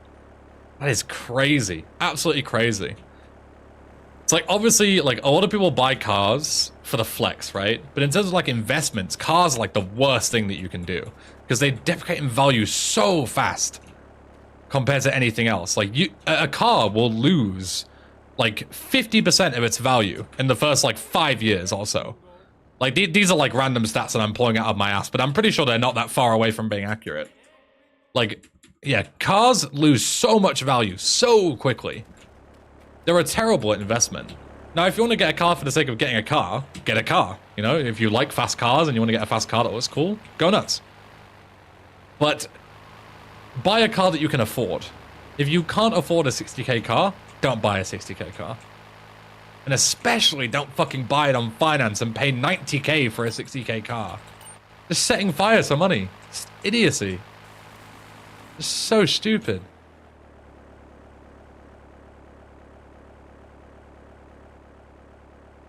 I took a 2% loan out on my car. I remember being so annoyed because 2% seemed so big. 2% is nothing in the grand scheme of things for a car loan. Like, you could make the argument that, again, you shouldn't take a loan out for your car at all, but 2% is nothing, you know? You get a 60k car, you're talking like 1,200 quid. Like, that's nothing in the grand scheme of things. 2% is fine. But yeah, like 30k, like 50%. Holy fuck. Holy fuck, man. 50%.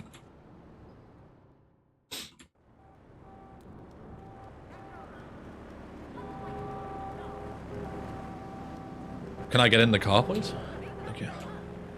Until then, I had either paid everything or used 0% finance, so having to pay interest at all, it was like, fuck's sake, yeah. Again, I would argue 2% is nothing. Ideally, you pay nothing for interest, like, on anything. But, yeah. Like, it's the same with, like, credit cards and stuff, right? Like, credit cards are a great resource. Like, I have a credit card, I use it actively, and I've never paid a dime in interest on my credit card. The only reason I have a credit card is for the benefits, like you can get cash back and stuff on purchases, and also for the fact that you build credit score, right? So if I want to potentially buy houses and stuff in the future, I need a decent credit score. Literally, that's the only two reasons I use a credit card. The only reason that credit card companies are in business is because they make money from people who use credit cards irresponsibly. So many people get a credit card and they only pay like the minimum amount a month, or they don't pay it off at all. And they just, every single month, they accrue debt and they accrue debt and they accrue debt. And they're like, yep, it's the credit card's fault. Don't get a credit card, you'll get into debt. It's like, no, credit card isn't what got you into debt. You not paying your fucking expenses is what got you into debt. Like, it's just, I don't get it, man.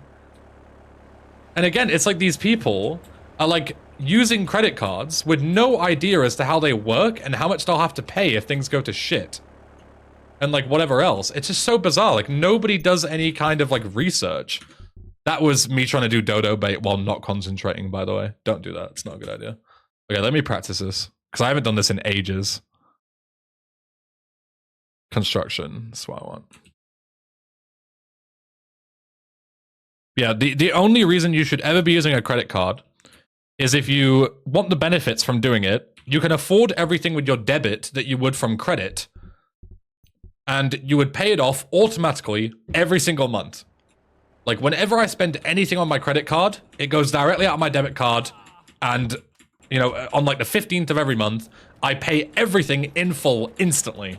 So they never have anything on me in terms of like, building interest or missing payments or any of that shit.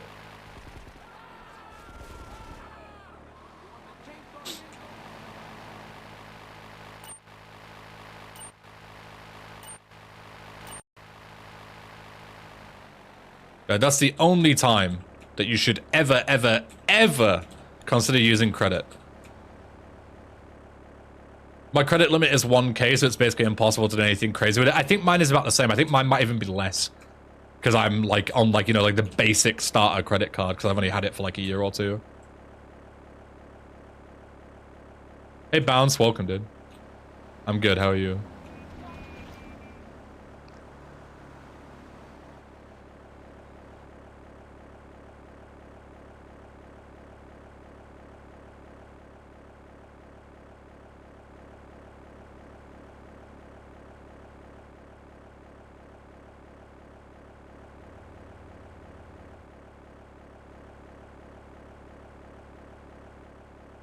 After a year, my credit card company quietly increased my limit to 15k. What did you have originally?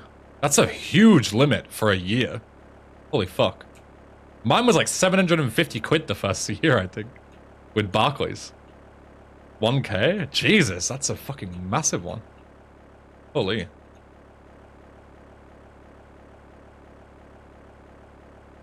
Yeah, I got a Barclay card because they offered, like, you know, easy beginner ones that you could use to build credit. Fuck, that was really close. It's a shit landing, even if I land it and get away with it. It's stupid. But yeah, like, I want to get a platinum cashback card eventually. Because those are really nice. But obviously you need to have like a decent credit score and, you know, no missed payments and stuff to be eligible for those. I should probably look into getting one actually. I might be eligible for one, I don't know. I don't know what their exact requirements are here for one. That's what I have, 5%. You get 5% back on every purchase? What? That's nuts. I was looking for 1% if I was lucky. 5% cashback is crazy.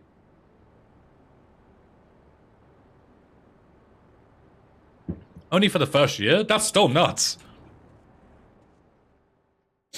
That's still crazy. I've never heard of that.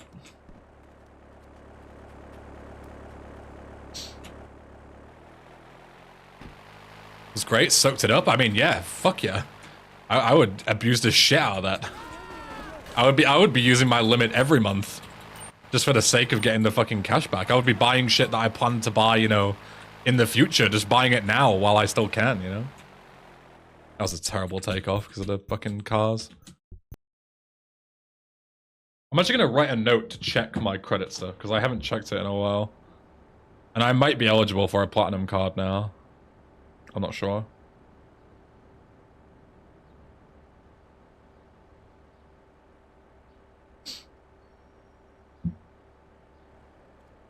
Should look into it. Yeah, I'm going to. I just need to remember.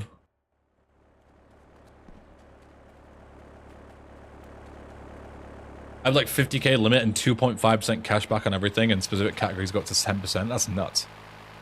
2.5% is crazy. So I was looking for 1% if I was lucky. If I can get 2.5%, I'll be pogging. If I can get 2%, I'll be fucking over the moon.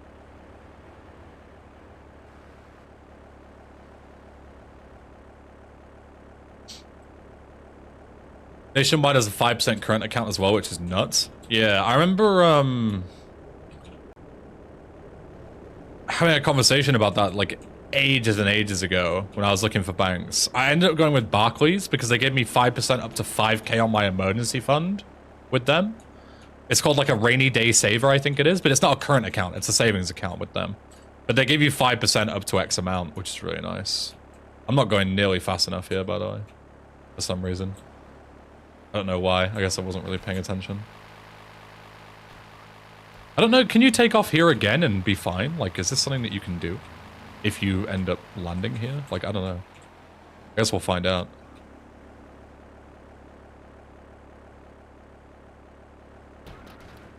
That's an epic hitbox. I did not see a reality where I collided with that though. It's kind of the IL strat. Okay, fair enough. I work with an investment bank and they give us free accounts for them, but the minimum deposit is $200,000. I mean, yeah, with like big investment firms, that makes sense. Like they don't fuck around with people who don't put big money in, right? Makes sense.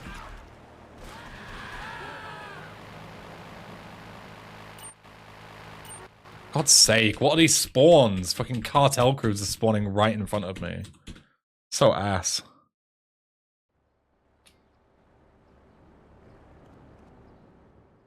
Yeah, I know of the dam touch strat, but I'm talking about like, you know, will the AI behave if I land on the dam and touch the grass, or does it not matter? You're looking for good conditions with a bank, look for private banks, the one you cannot sign up with normally. But how do you get into a private bank? Like, is that just based on credit score or what?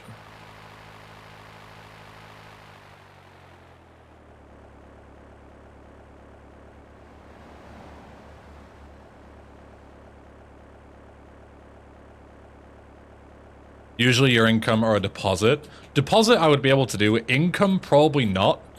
Because they find out that I'm a full-time gamer and they're like, oh, this guy's a fucking loser. I'm not gonna open an account with him.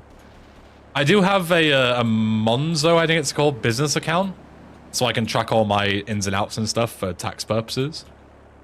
But that was very much a public bank. It didn't ask me a whole lot of questions. Dude, I just cannot get the speed here at all. I need to really concentrate. My bank requires me to have at least 10k at any point. Something like that I could do. I could put a deposit in and make sure I don't go under that. It's not a problem.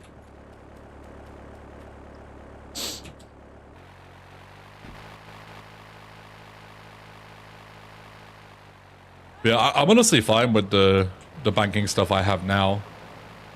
Let's say the only reason I would switch is just for like bigger rewards, you know, like more interest or whatever.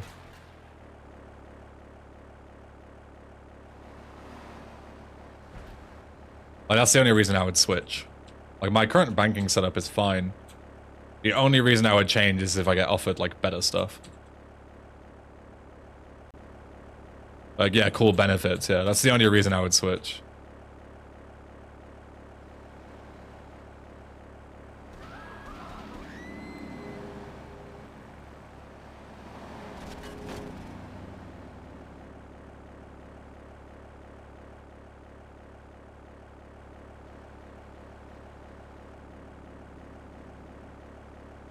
Again, just no speed at all for this. Absolutely none. Full-time gamer, but then you whip out the suitcase full of fresh bills. Yeah. Gonna practice Oh No Dodo. I wanna practice Dodo, that's for sure.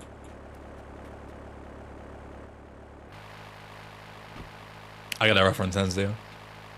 As a very intelligent person. Oh, that's not ideal. Bro, what is this like fucking dickhead doing? Are you serious? This is why I fucking hate this road to take off. Just random angry driver just completely cucks me. If that happens in a run, the run's over. Absolutely no chance I'm gonna be able to take off like that.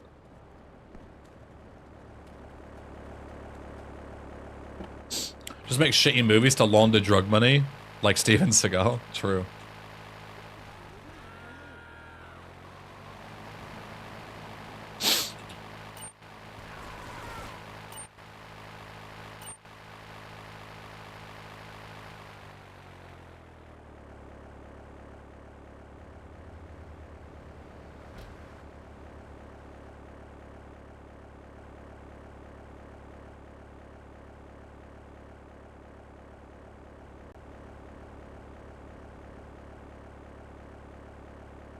This feels way better. I'm going way faster here.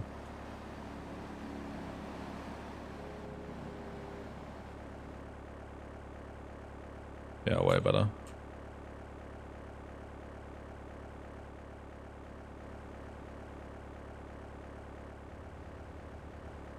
The only other thing is you gotta avoid USJs, but I don't remember where the fuck they are. I think they're on like either side of those, so I've gotta go on... I've gotta stay in the middle, I think? Something like that. Something like that.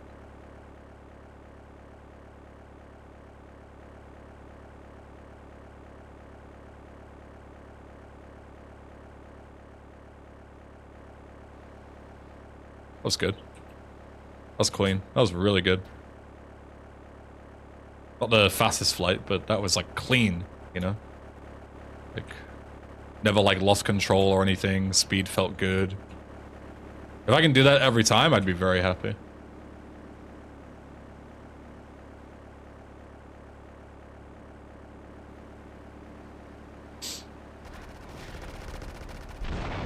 Let's close my curtain. The sun's shining right at me.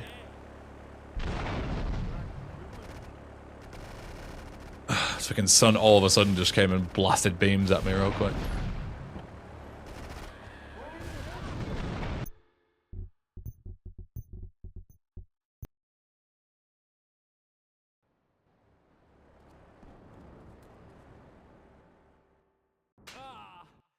sun in the UK? I know.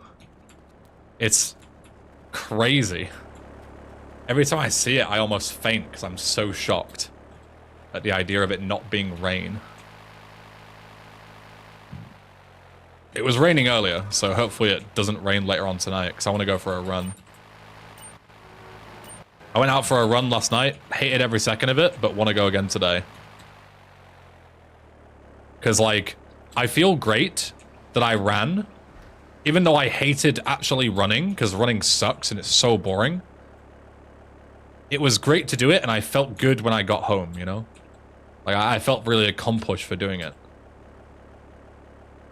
And I want to eventually, one of my, like, bucket list goals is I want to run, like, a 5K or something. And, like, run the whole thing, you know? Not just be like a pussy who walks it. I want to run the whole thing. Because only Giga Chads run 5Ks. So that's my bucket list of things I want to do. But I'm not going to be able to do that unless I actually, you know, run and get decent at it. Like, I did 2K yesterday and I was fucked and I even walked some of it. So 5K is completely out of the realms of reality right now.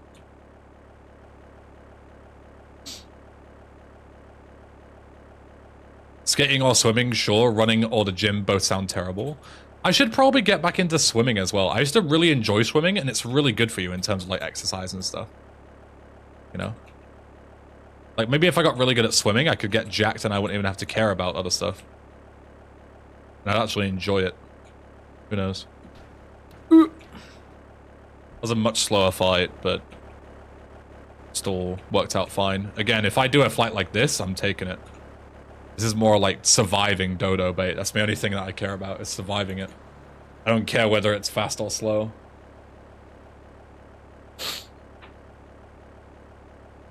Started swimming since I sit a lot recently and it helps with my back. Yeah, I can imagine that too.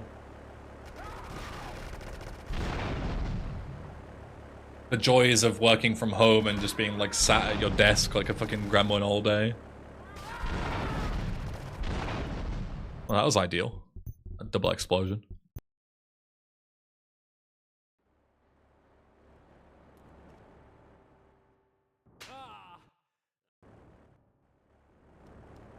The other thing that I really want to practice is Dodo Exchange as well. New Exchange. So I'm pretty sure my PB does crash change, so I'd be able to save quite a bit of time if I pulled it off.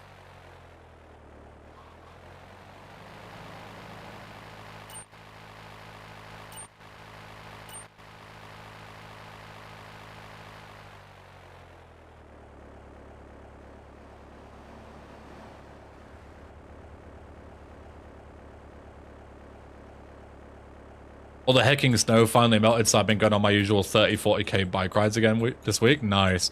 I want to get out my bike for sure now the weather's clearing up a little bit. You know, it's less cold, less rainy, less snowy. Although we don't really get that much snow here compared to other places, but you know, it's enough of a problem for winter to be out there biking. But the issue is like, I don't really know of any good routes to go. I've tried to look up like cycle routes around here, and they're like very limited. They're pretty crap. So I want to plan out a route at some point. We have like a road here that is kind of like just like a long lane more than anything. And I think that could be quite a good one. And it takes you to like the neighboring villages. So then you could kind of like, you know, do a kind of loop around them and come back. And that would be like a good like 10k or so minimum. But I'm honestly unsure, because I haven't been there for ages, since I was like a kid. And the last time I tried to bike down there, they fucking closed it down because they were like doing pavement work on it or something. So I don't know if it's even like good for biking, if it's currently being renovated or whatever, I don't know. So, we'll see. Yo, Mosh Cars, thanks for the GL. Welcome, welcome. You use Komoot? Is that some kind of like app to track biking, I guess? I use Strava for my running stuff. I haven't heard of Komoot. Where the fuck is this guy? This guy's miles away.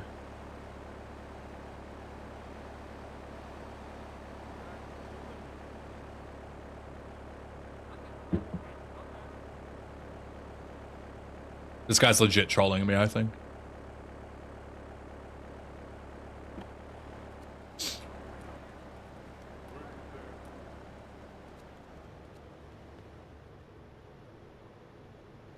I even did the grass touch as well. I always do. Hey, look at this fucking idiot. Cool. Let's give the exchange some crack.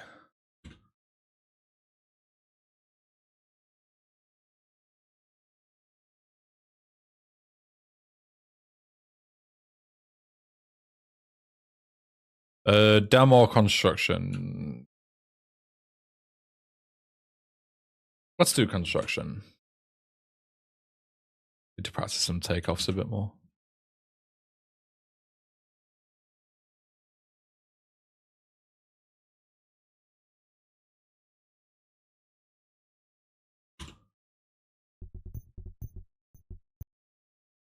An app that helps to plan bike rides. It also shows popular bike tracks in your vicinity. That's cool. I'll give that a work for sure. That is a cool idea.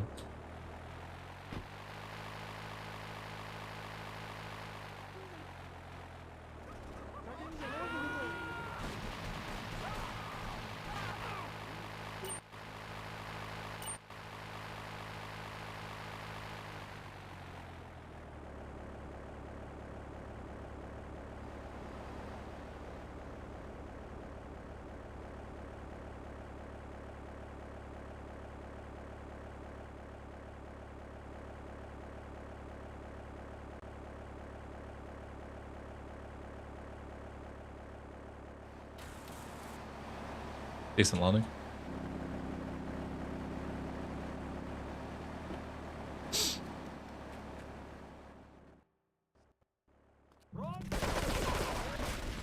I remember the strat for Dota exchange was like, if you think you have too much speed, you probably do, and you should probably reduce it.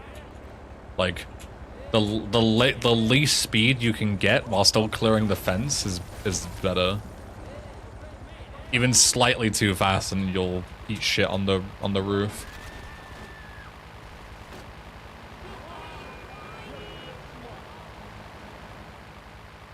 Remember, I don't even think I tapped even down once.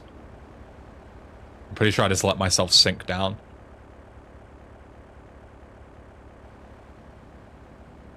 And then go down, like here. Yeah, there you go. Not ideal flip, but good enough.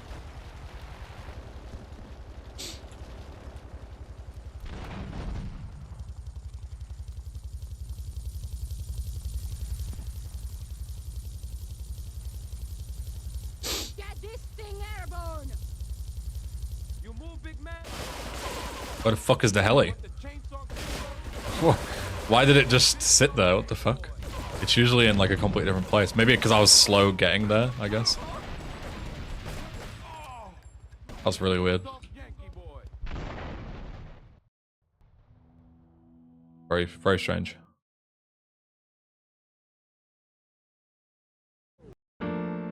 I'll get a new save at the dam. Because that's a pretty free flight.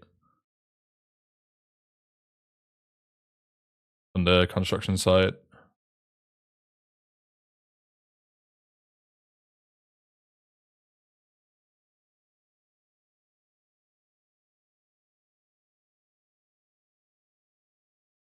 Oh, no.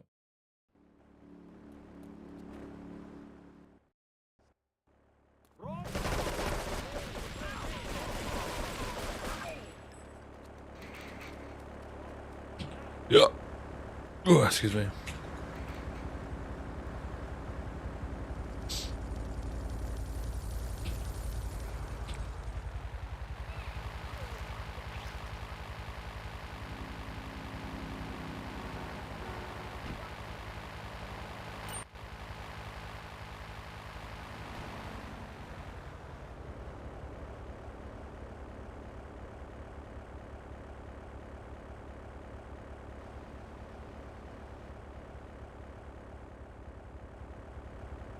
There we go, that's a lot better.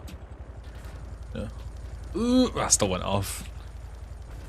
I need to pull left a little bit quicker. Cause I'm hitting the like the pillar at like a weird angle. Like I'm hitting it like 45 degrees. I need to smack it straight on to stop myself rather than bouncing off it. Yo, Corey, welcome, dude.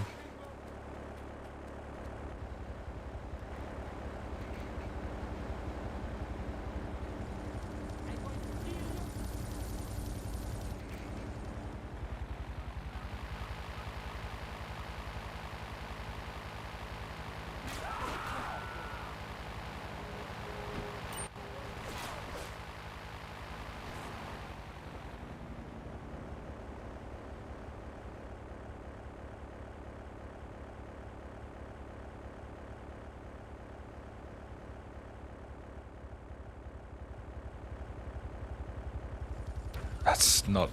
That's too far the other way. That's too far left.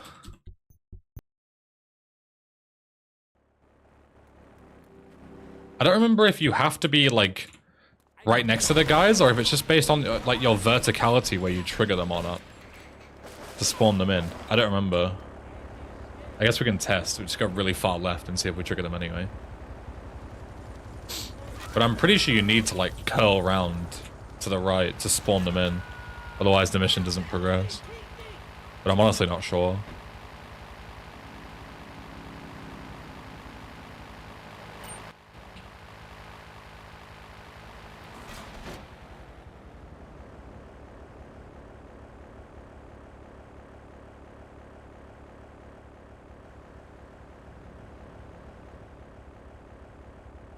Yeah, even there you can get it, actually.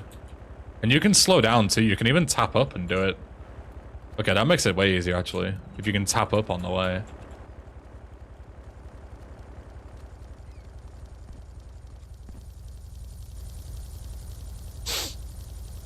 Get this thing airborne. You want the chainsaw? I should probably kill this guy first. Then kill these guys. I'm not gonna get in time to get the early kill anyway, so...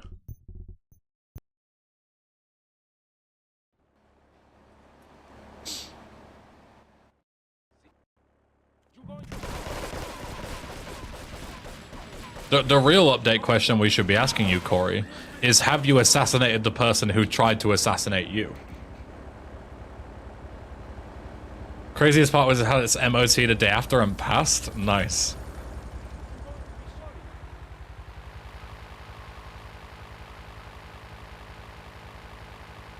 But seriously, have you killed the person who tried to kill you?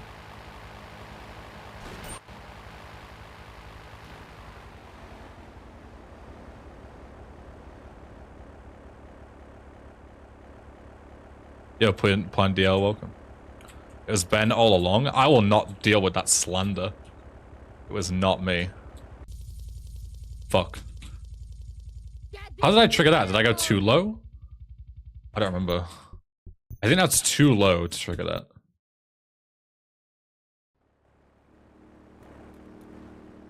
Too low, I think.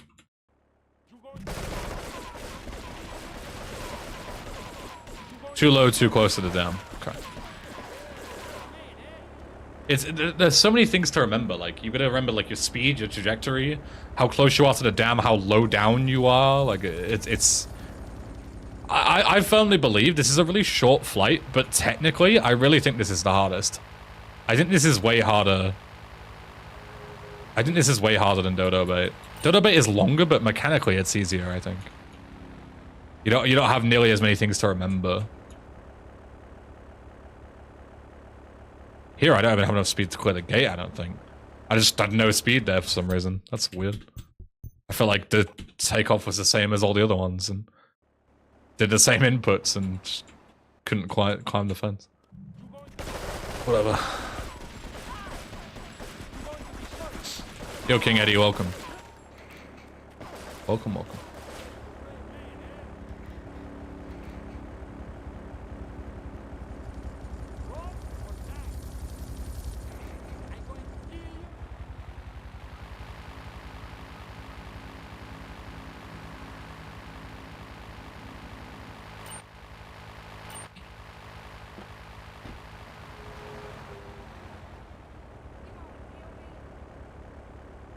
There we go. Now we're fine again. Very strange.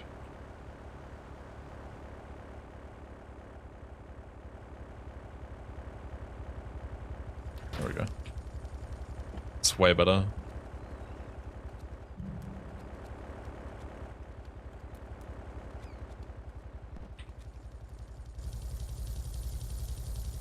It's really tricky to do.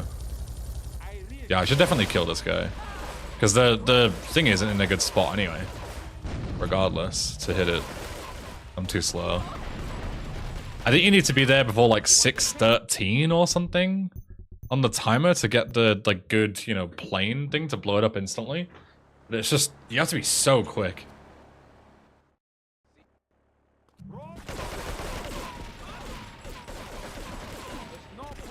Hello Pedro, welcome.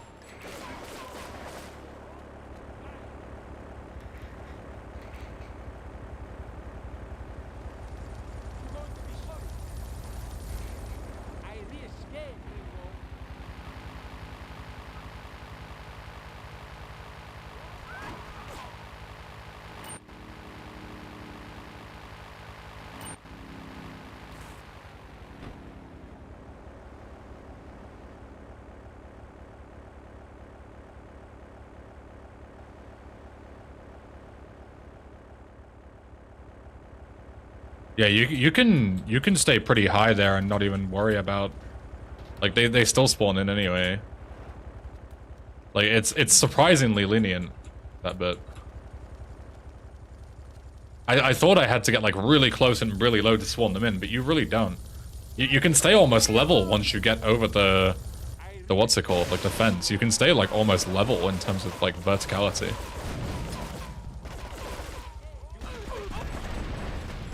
I didn't kill this guy. Oh.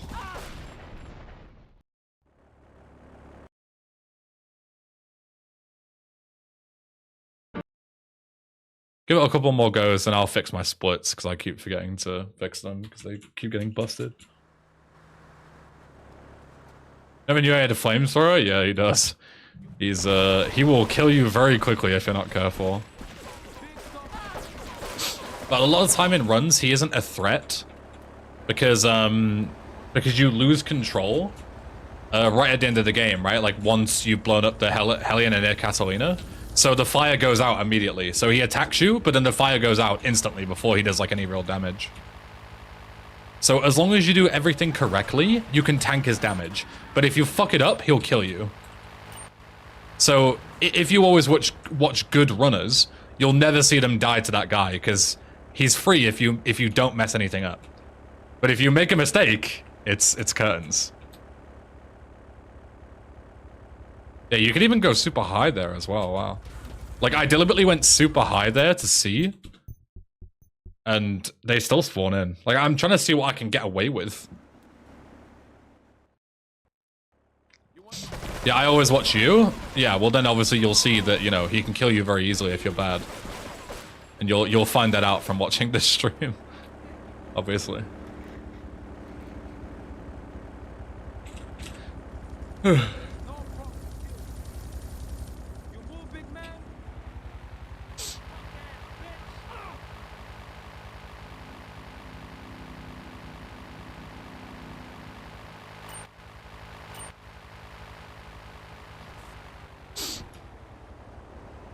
Are we English Rust or Rusty Ben today? Honestly, I feel fine. So probably neither. This feels all pretty good, to be honest. I feel like I haven't really forgot too much. Like, the fact that I can pull this off even remotely consistently and dodo bait after not doing them for so long. Like, these are hard strats. Definitely the hardest strats in the run to do. If I can do these, I can do anything. You know? So I'm feeling pretty good.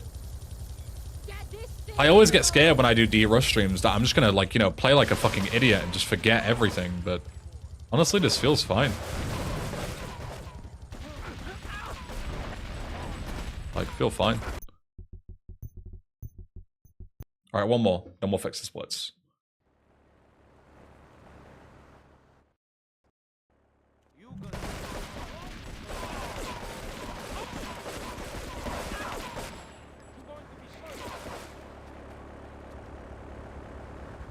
When I went back to VC, I was surprised how much I remember. Just needed a few practice runs on cherry poppers until I got the shit game glitch.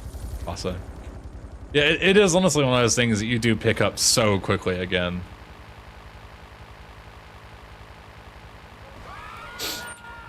I know this song, but it's so damn overused everywhere. Yeah. Legit first run shit game glitch. Yeah, you gotta get out your system, right?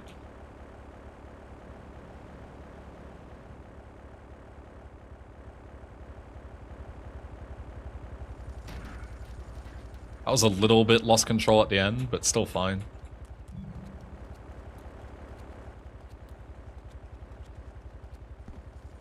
You watch the new Fallout show? No, I don't watch any like game spin-off shows because they're usually just fucking trash.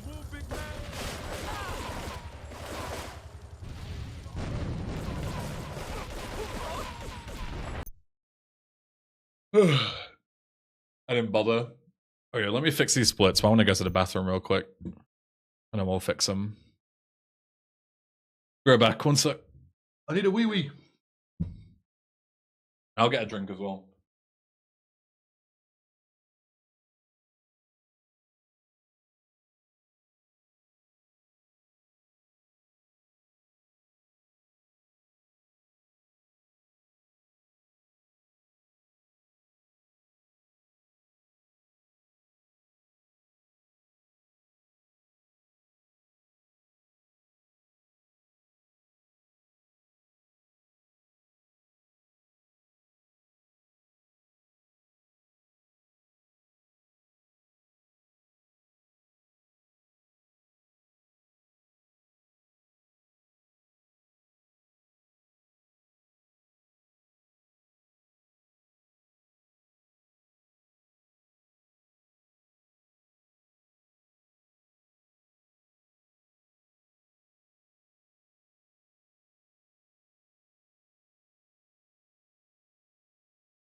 I usually avoid game shows. I just heard this one is apparently done well review-wise, so I might check it out. I mean, go for it, right? Why not? Watch an episode. If it's shit, don't watch it anymore. If it's good, keep watching it. Problem solved. Okay, let's fix these splits. I guess the best way to fix them is to just wipe them. All except the final time.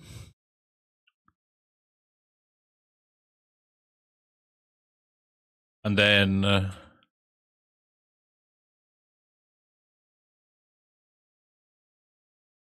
just put 12109 in. Not put colons in? I can. 12109. There we go. And then auto splitting is available. Mission start. Missions complete, untick that. Collectibles, no. Any percent final split, yes. Okay, what do I want to split on the start of? For Dupeless, you can do like pretty much everything, right? Luigi's Girls. I guess not Luigi's Girls, because I want it to start on Don't Smack My Bitch Up.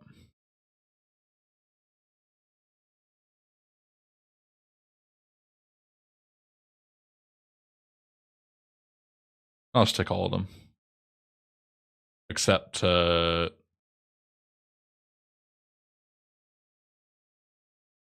except Bond the Base Act 1, because I have a split for that.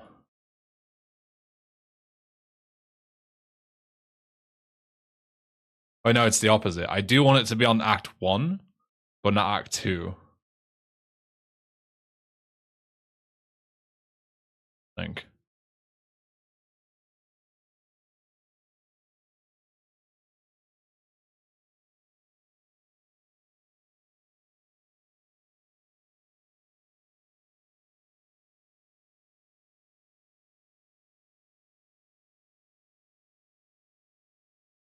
Mm-hmm.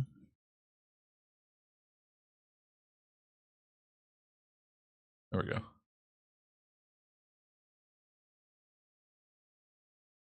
There we go. Better splits. Mm-hmm. And I want it, and I need it to you. Can't forget what you said. And I never.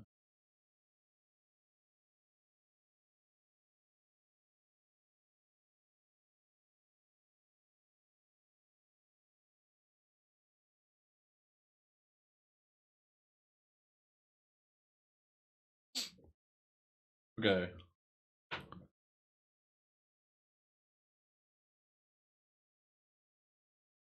Let's start again from the top.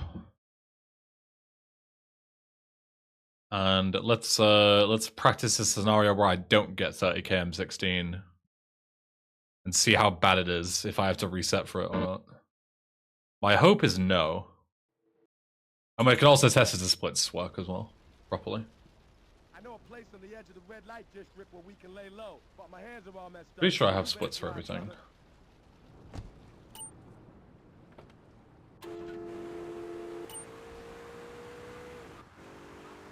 Yeah, just not Bond the Base Act 1. Okay. It's fine.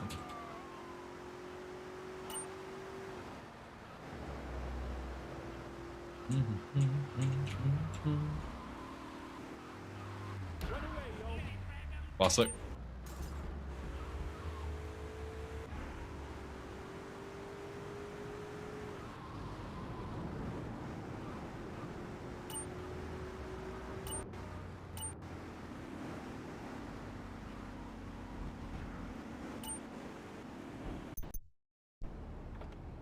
This is the place right here. Let's get off the street and find a change of clothes.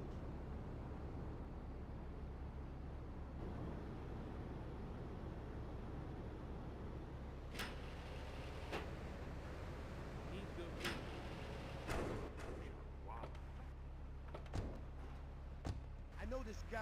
He's connected. His name's Luigi. While I'm watching a new series, I usually give it a try by watching a few episodes, even if the first one didn't impress me. Yeah, I mean, that's fair enough. If you feel like you can tolerate like several episodes, even if you don't like something, then go nuts, I guess. Oh, it's split for the starting of Luigi's Girls. Did I not turn that off? I swear I disabled that. I didn't. Stupid. There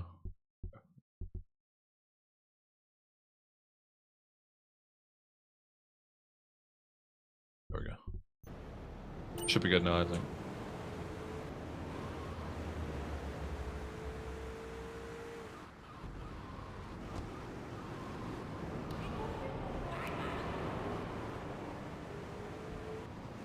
But you're gonna drop Hitman after what happened last stream? Why would you think that? I had a ton of fun. I had a fucking awesome time.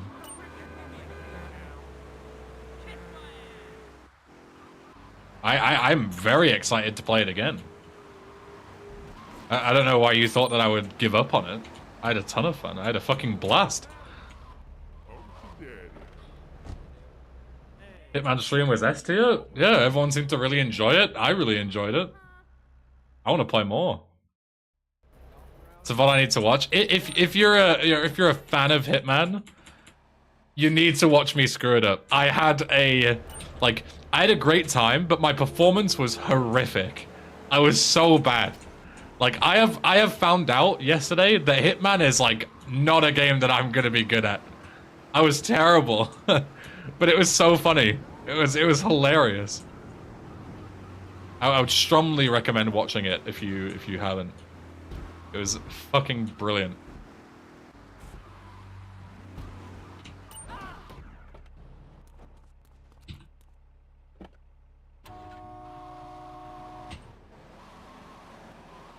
Yo, does anyone know what the timing is for that like mega jack thing that you do? Maybe if Omega's here, you might still know. Or if he's still here, you might know even.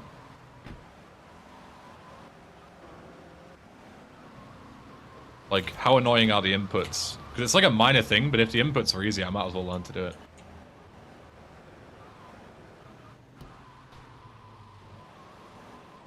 I haven't bought Hitman 3 after the stream to try it out myself. Have you played all the other games, Gahada? And do you mean like new Hitman 3 or old Hitman 3? I never learned it properly? Okay. I'll try and find a video or ask in the Discord or something. Or just look at Kamex's inputs that he has on his videos. I'm sure I can figure it out. Doesn't seem that complicated. Finally, a normal day on Twitch? What do you mean? No such thing as a normal day on Twitch, yeah.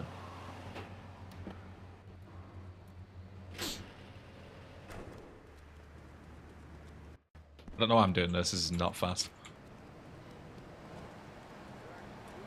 Hitman 3 has all previous games included. All new previous games.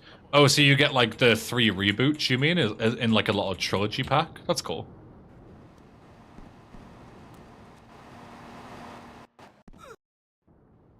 I like GTA speedruns? Me too. We have so much in common.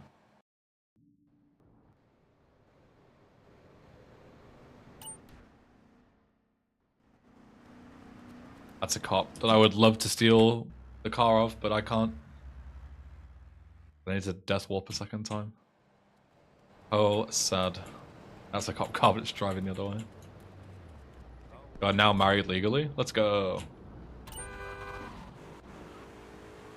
I didn't make the replay. I forgot to make the thingy replay.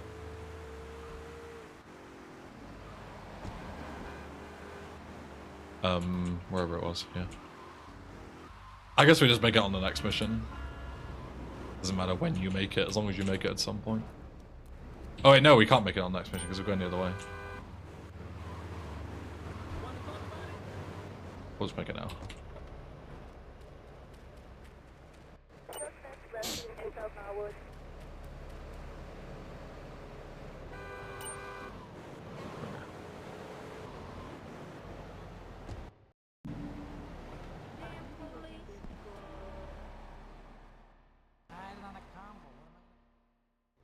Until he gets like 8 locked ambulances.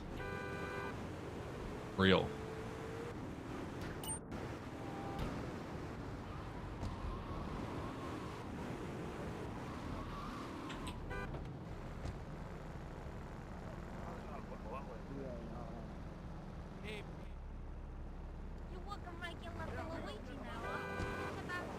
Okay, no, thanks for the good luck, man. Welcome, welcome.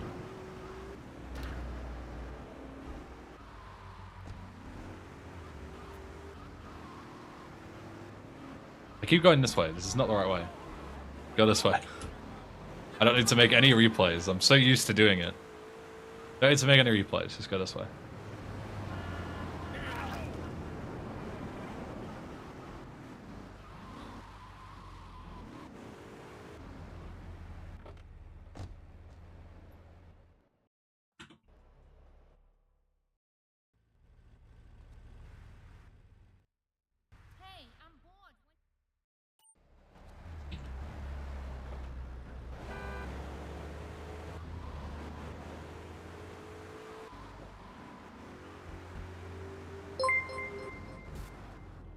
Keno, thanks for the Prime. big Keno guy. CDXX just resubscribed for 2 months.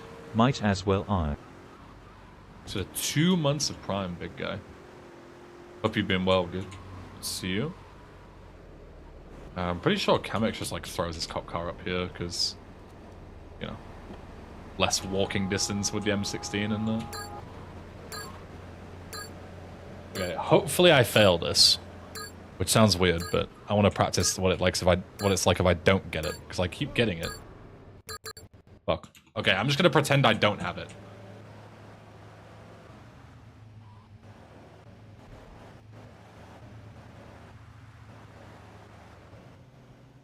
Hey! Clean. Guess we just whip it around this way. Not ideal, but way faster than going around.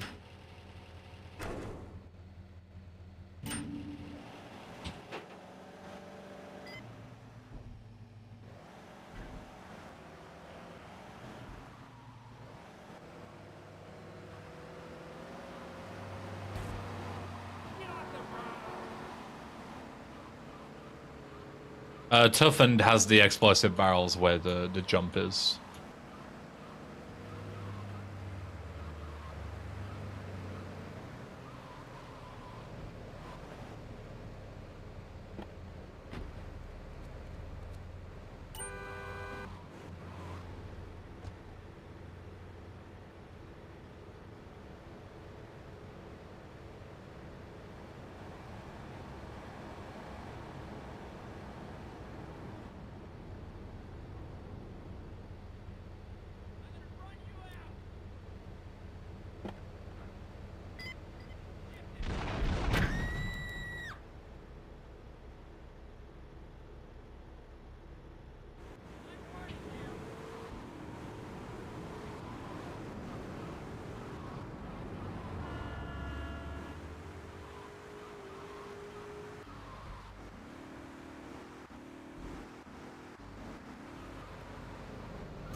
So here we use the shotgun. And I guess we just buy a load of Uzi and just use that for everything. It's like the only thing I can think of, really. Go Macaroni. Yeah, I finished Most Wanted yesterday. And we did the first Hitman Blood Money stream. And it was a blast. So I'm going to play some more of that later. It's so funny.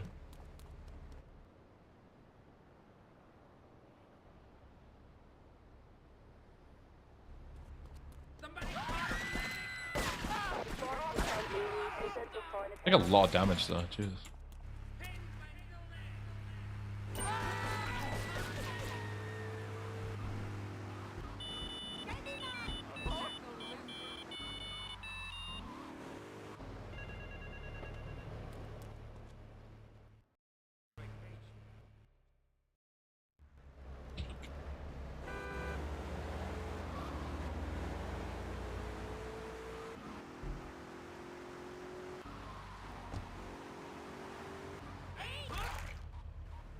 Not ideal. Sure, looks fine. Yeah. All good. I thought I was a cop there, but it was just like a random cleaner ped model or something coming after me.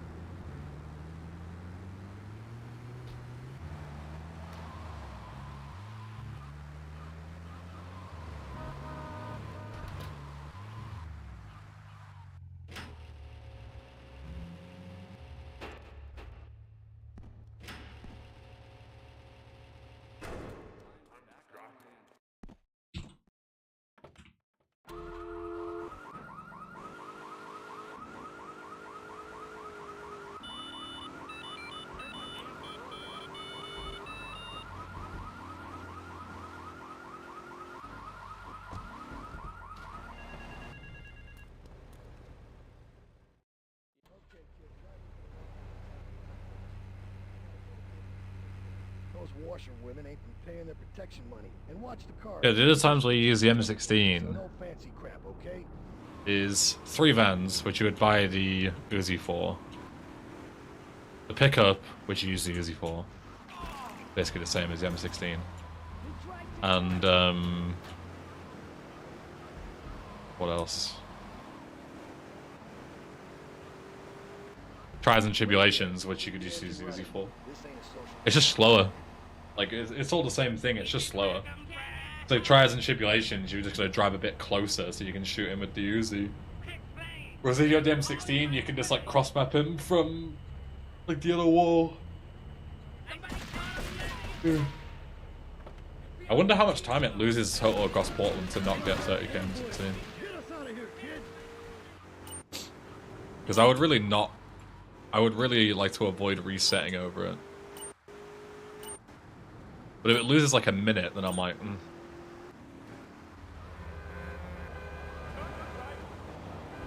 But at the same time, I'm not going to be playing at a level where a minute is really going to matter that much anyway.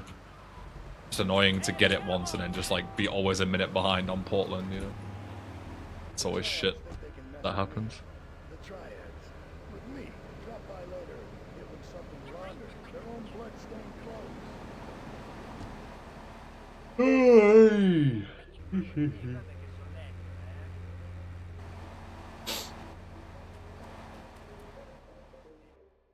Take a seat, kid.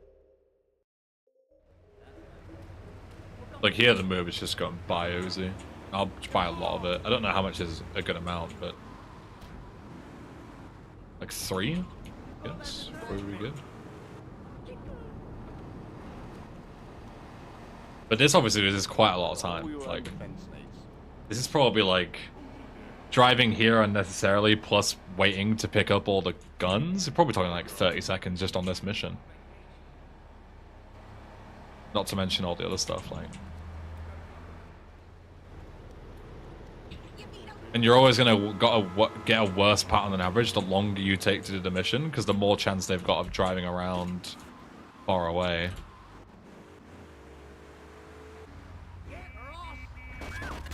Fuck, that was stupid. I knew he was gonna drive away, and I wouldn't be able to do anything about it. That was just me being dumb.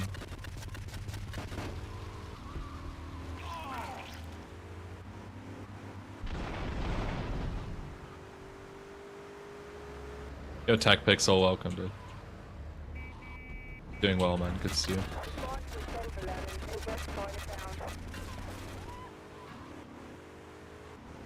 Yeah, I did get that guy.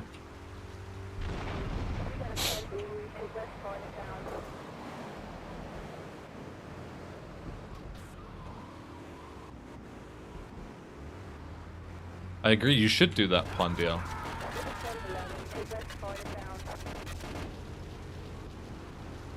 It only uses like 100 bullets, so maybe like 2 is fine. Because 100 bullets, I'm only going to use 100 for the rest, I think. Why is this random idiot coming after me?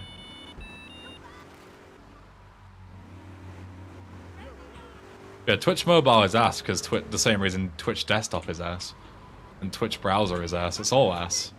It fits in perfectly with the rest of the ass programs, you know.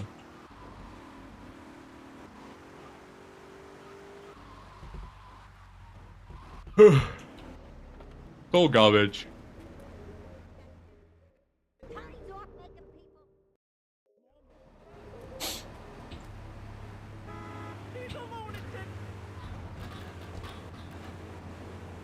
Twitch Desktop is at least fine to use. I would argue it's not fine. I fucking hate Twitch Desktop. I think it's awful.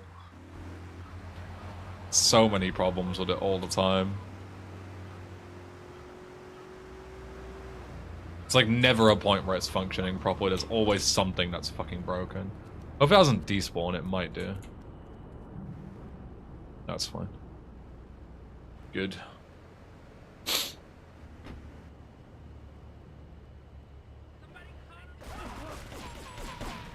I can only assume the correct thing to do is to go this way.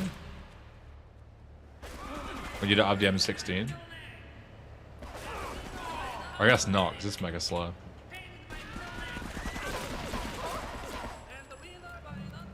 I don't really know where to go, because you gotta get this guy out of the car.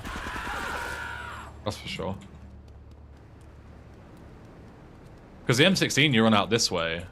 But then what do you do about the guy in the van? I don't know. I might need to look up some like boomer runs and see what they do before 30k was a thing on that bit. Because that was slow and sloppy. Come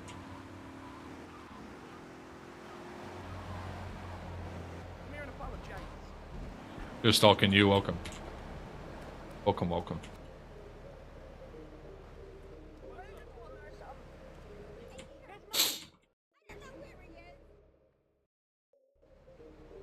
Hey Bomber, thanks for the good luck. Welcome.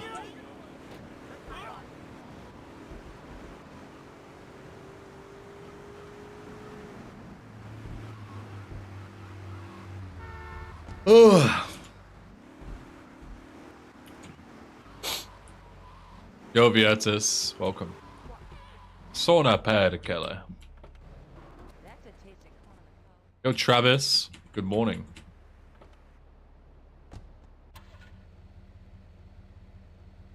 Good morning, good morning.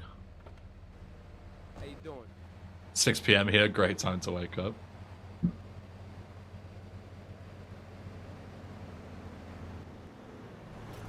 Excuse me, sir.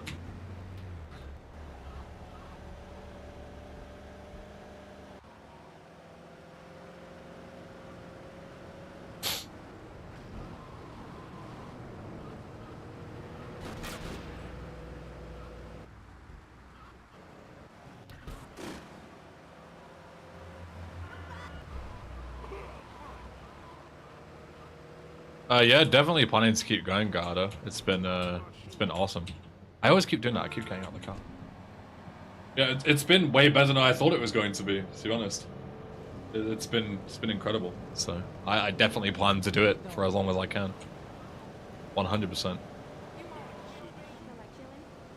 I don't know if I can get up the stairs here with the rain. Okay, I can. I just gotta go fast.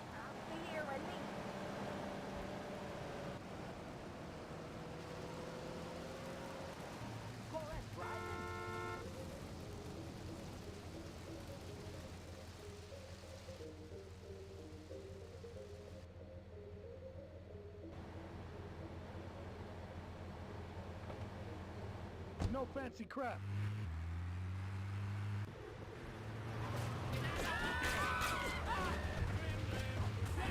Not great. This guy just got out. Just doesn't give a fuck. The other guy's jacking his car. The mafia dude is hijacking that guy's truck. Like parked right in front of me.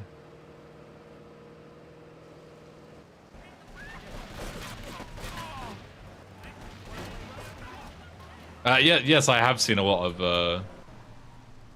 virtuals videos, Gallardo. Yeah, definitely definitely used them as inspiration before. Your town civilian, welcome. Me and the fellas need to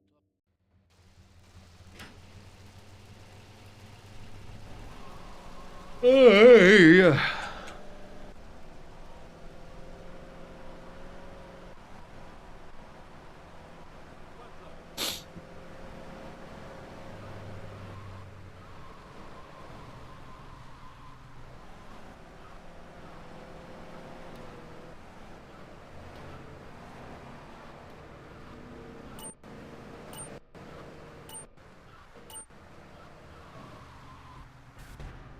Uh-oh. Whew. That's not great.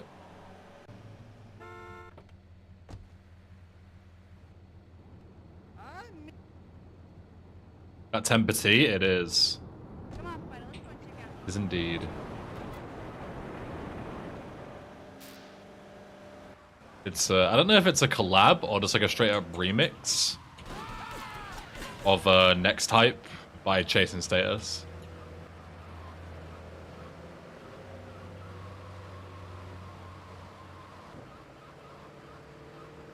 I think it's just a remix that they did.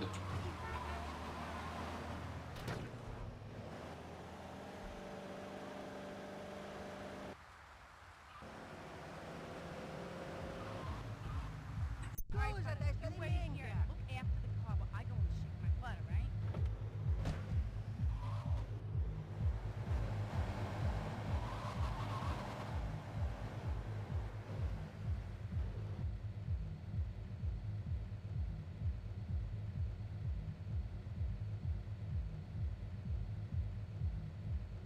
Notify to all units. Research narcotics rate Atlantic City.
You know, I enjoyed myself for the first time in a long while. And you know, you treated me really good with respect and everything. Yeah, let's not fuck this up this time.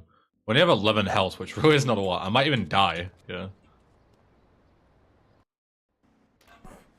We took seemingly no damage. We'll take it.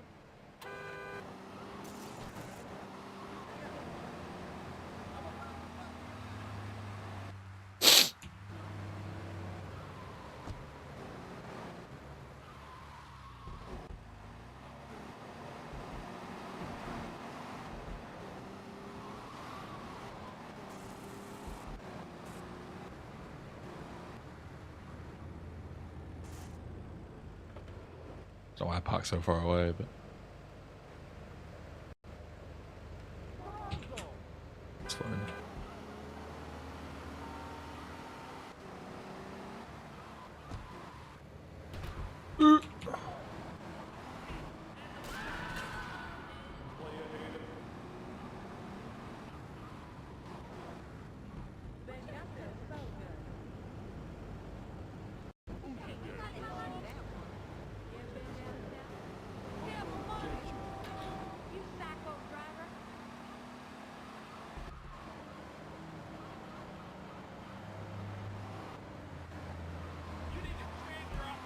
Much better than last time, where we ended up having to fucking tail him like an idiot for 2 minutes. It's always a little embarrassing having to do that mission the intended way.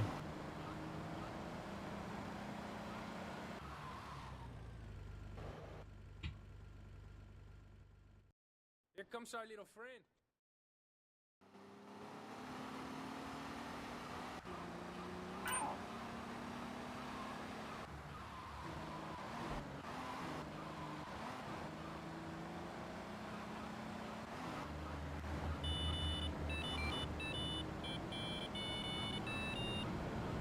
I also forgot to check if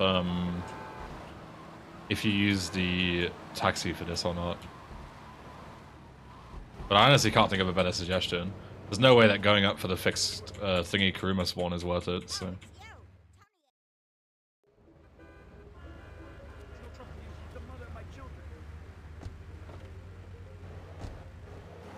Wait, why am I on the blow split fish? Blow fish split right now?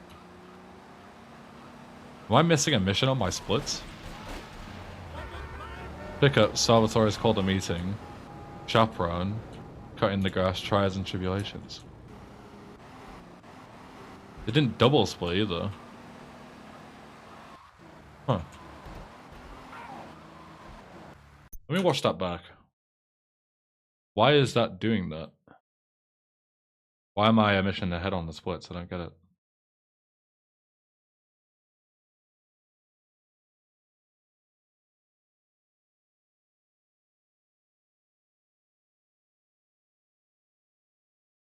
Let me watch this back.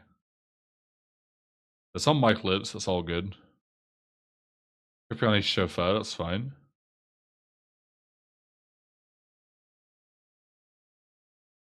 Oh, I don't have a 3 van split. That's why.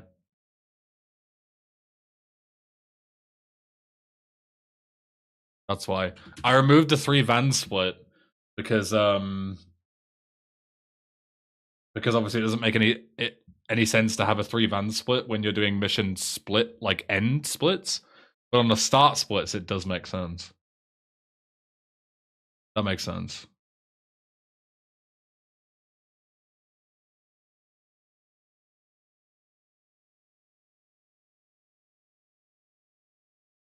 Okay, let me write down to fix that.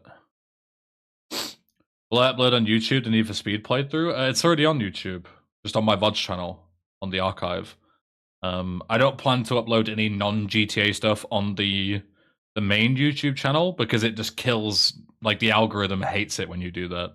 And it just chefs your entire channel, basically.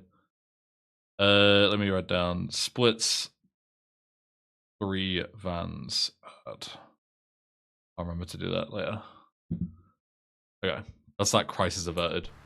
That's a very easy fix. But it means these splits are all fucked. I mean, they're all fucked anyway. They're all fucked from, like, the...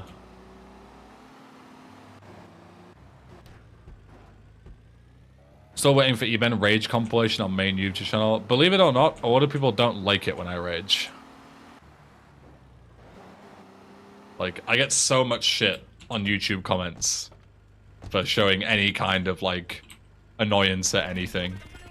Like, people on YouTube just want me to be, like, you know, the perfect specimen, never complain, never do anything negative, never show emotion, you know.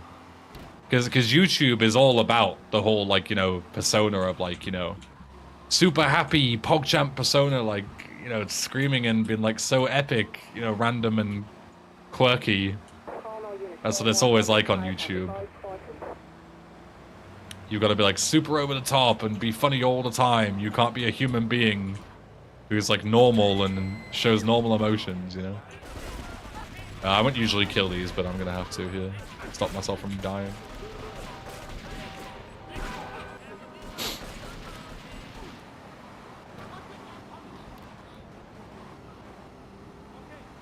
Can't agree. Challenge episode 1 was a fucking blast. Yeah, but that if I put that up with everything that happened on the main channel, I would get crucified. Like when the challenge episode 1 goes up, it's gonna all that crap is gonna be basically edited out. Ideally, like some of it might stay in, but all of it, no. I will be crucified for that.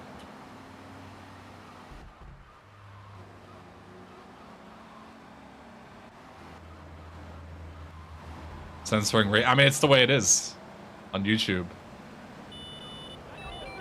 Like, negativity, just... people don't like it, you know?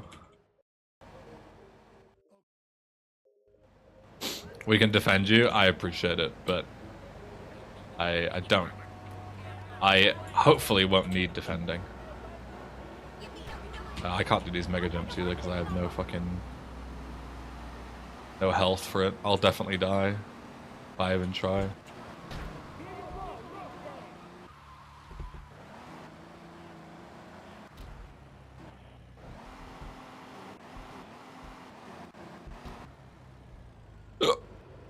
Excuse me.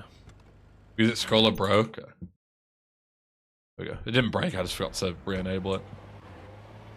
Thought negativity sold best? Not on YouTube, no.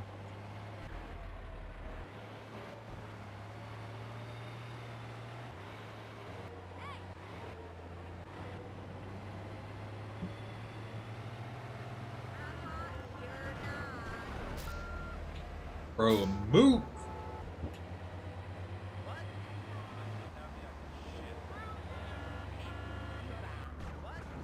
Oh my god, dude, get the fuck out of the way. This guy's trolling me.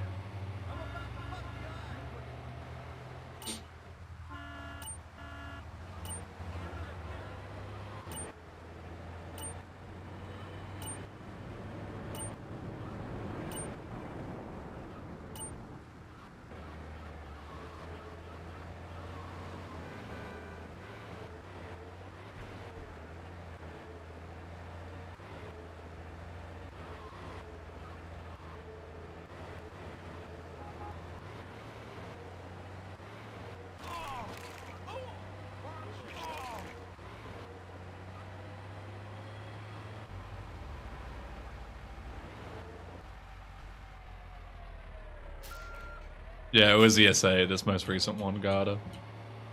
The Ben and Whatever show.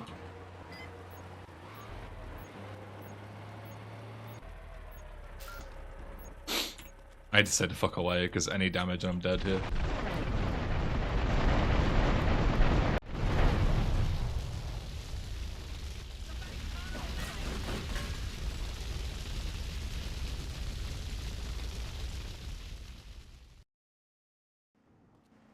Oh, that's a hell of a spawn. That's really nice. If I get that in a run, I'm fucking pogging.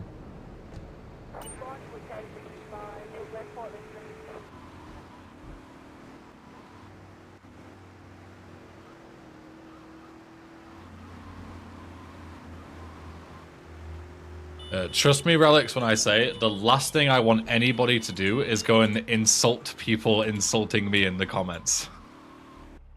Like, people are allowed to express their opinions.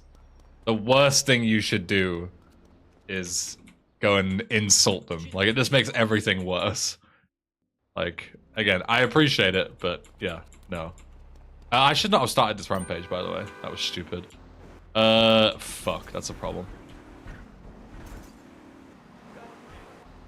Yeah. Not good. Whatever, we're only gonna do Portland anyway before we move on to Hitman. And this is only a setup that matters for Staunton.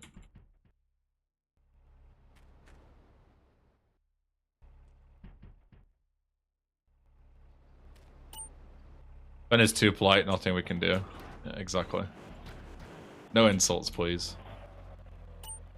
Save the insults to me. This is the only person you're allowed to insult, is me. Hey, Exo Terry, welcome.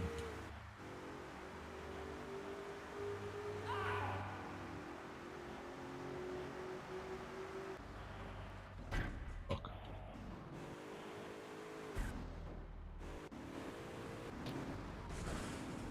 Jesus, what am I doing, man?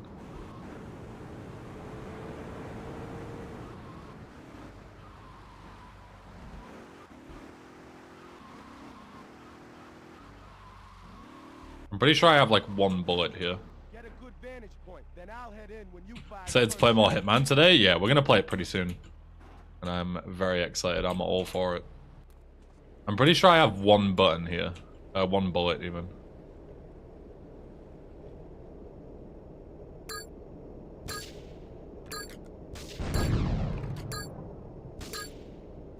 Oh no, I'm good.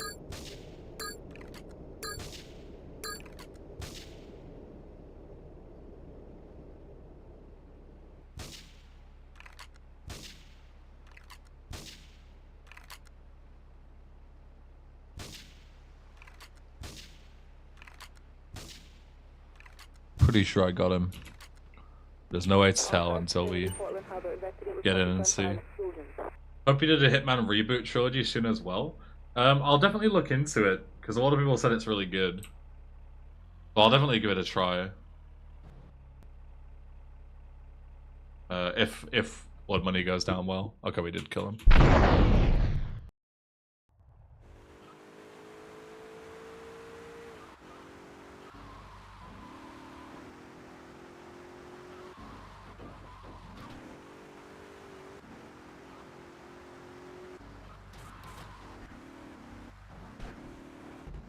Oops.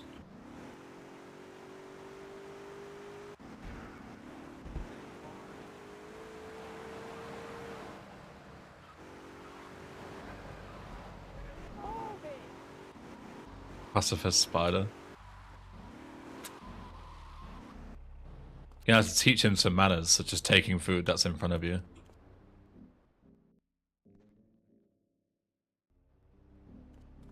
Come here, you little asshole. Eat your dinner. Otherwise, no ice cream later. Wait, no ice cream? Fuck this.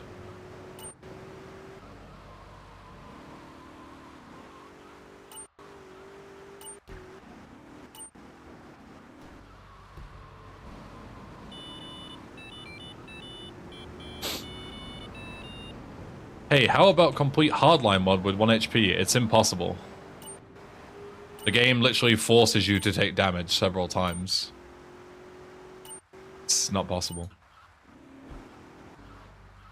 This is Titan strats. Going this way.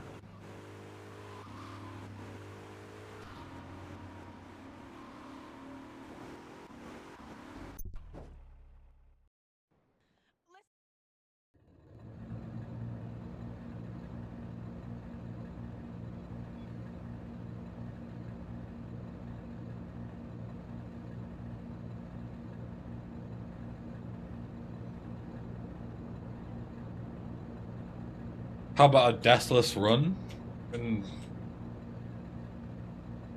Possible, but really unfun to attempt. Like, it's just luck whether you die or not. So it's just flipping coins for every single mission. It's just not fun, you know? Okay. Okay, 3 hours of practice. Pretty good, I would say. We've definitely remembered a lot. So we'll start runs pretty soon. I'm gonna play some Hitman though.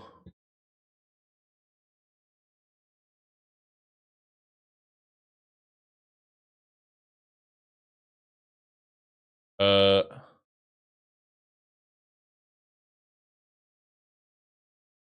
100 witnesses. Witnesses already.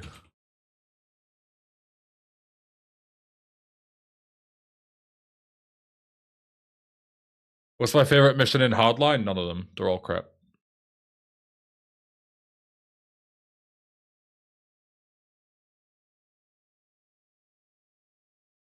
Okay, let's shut down all this stuff from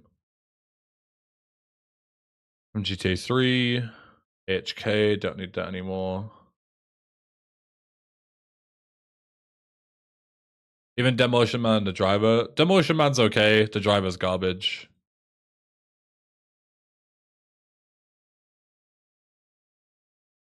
Go here, disable this. Disable this. Chat bigs, it's 4x3.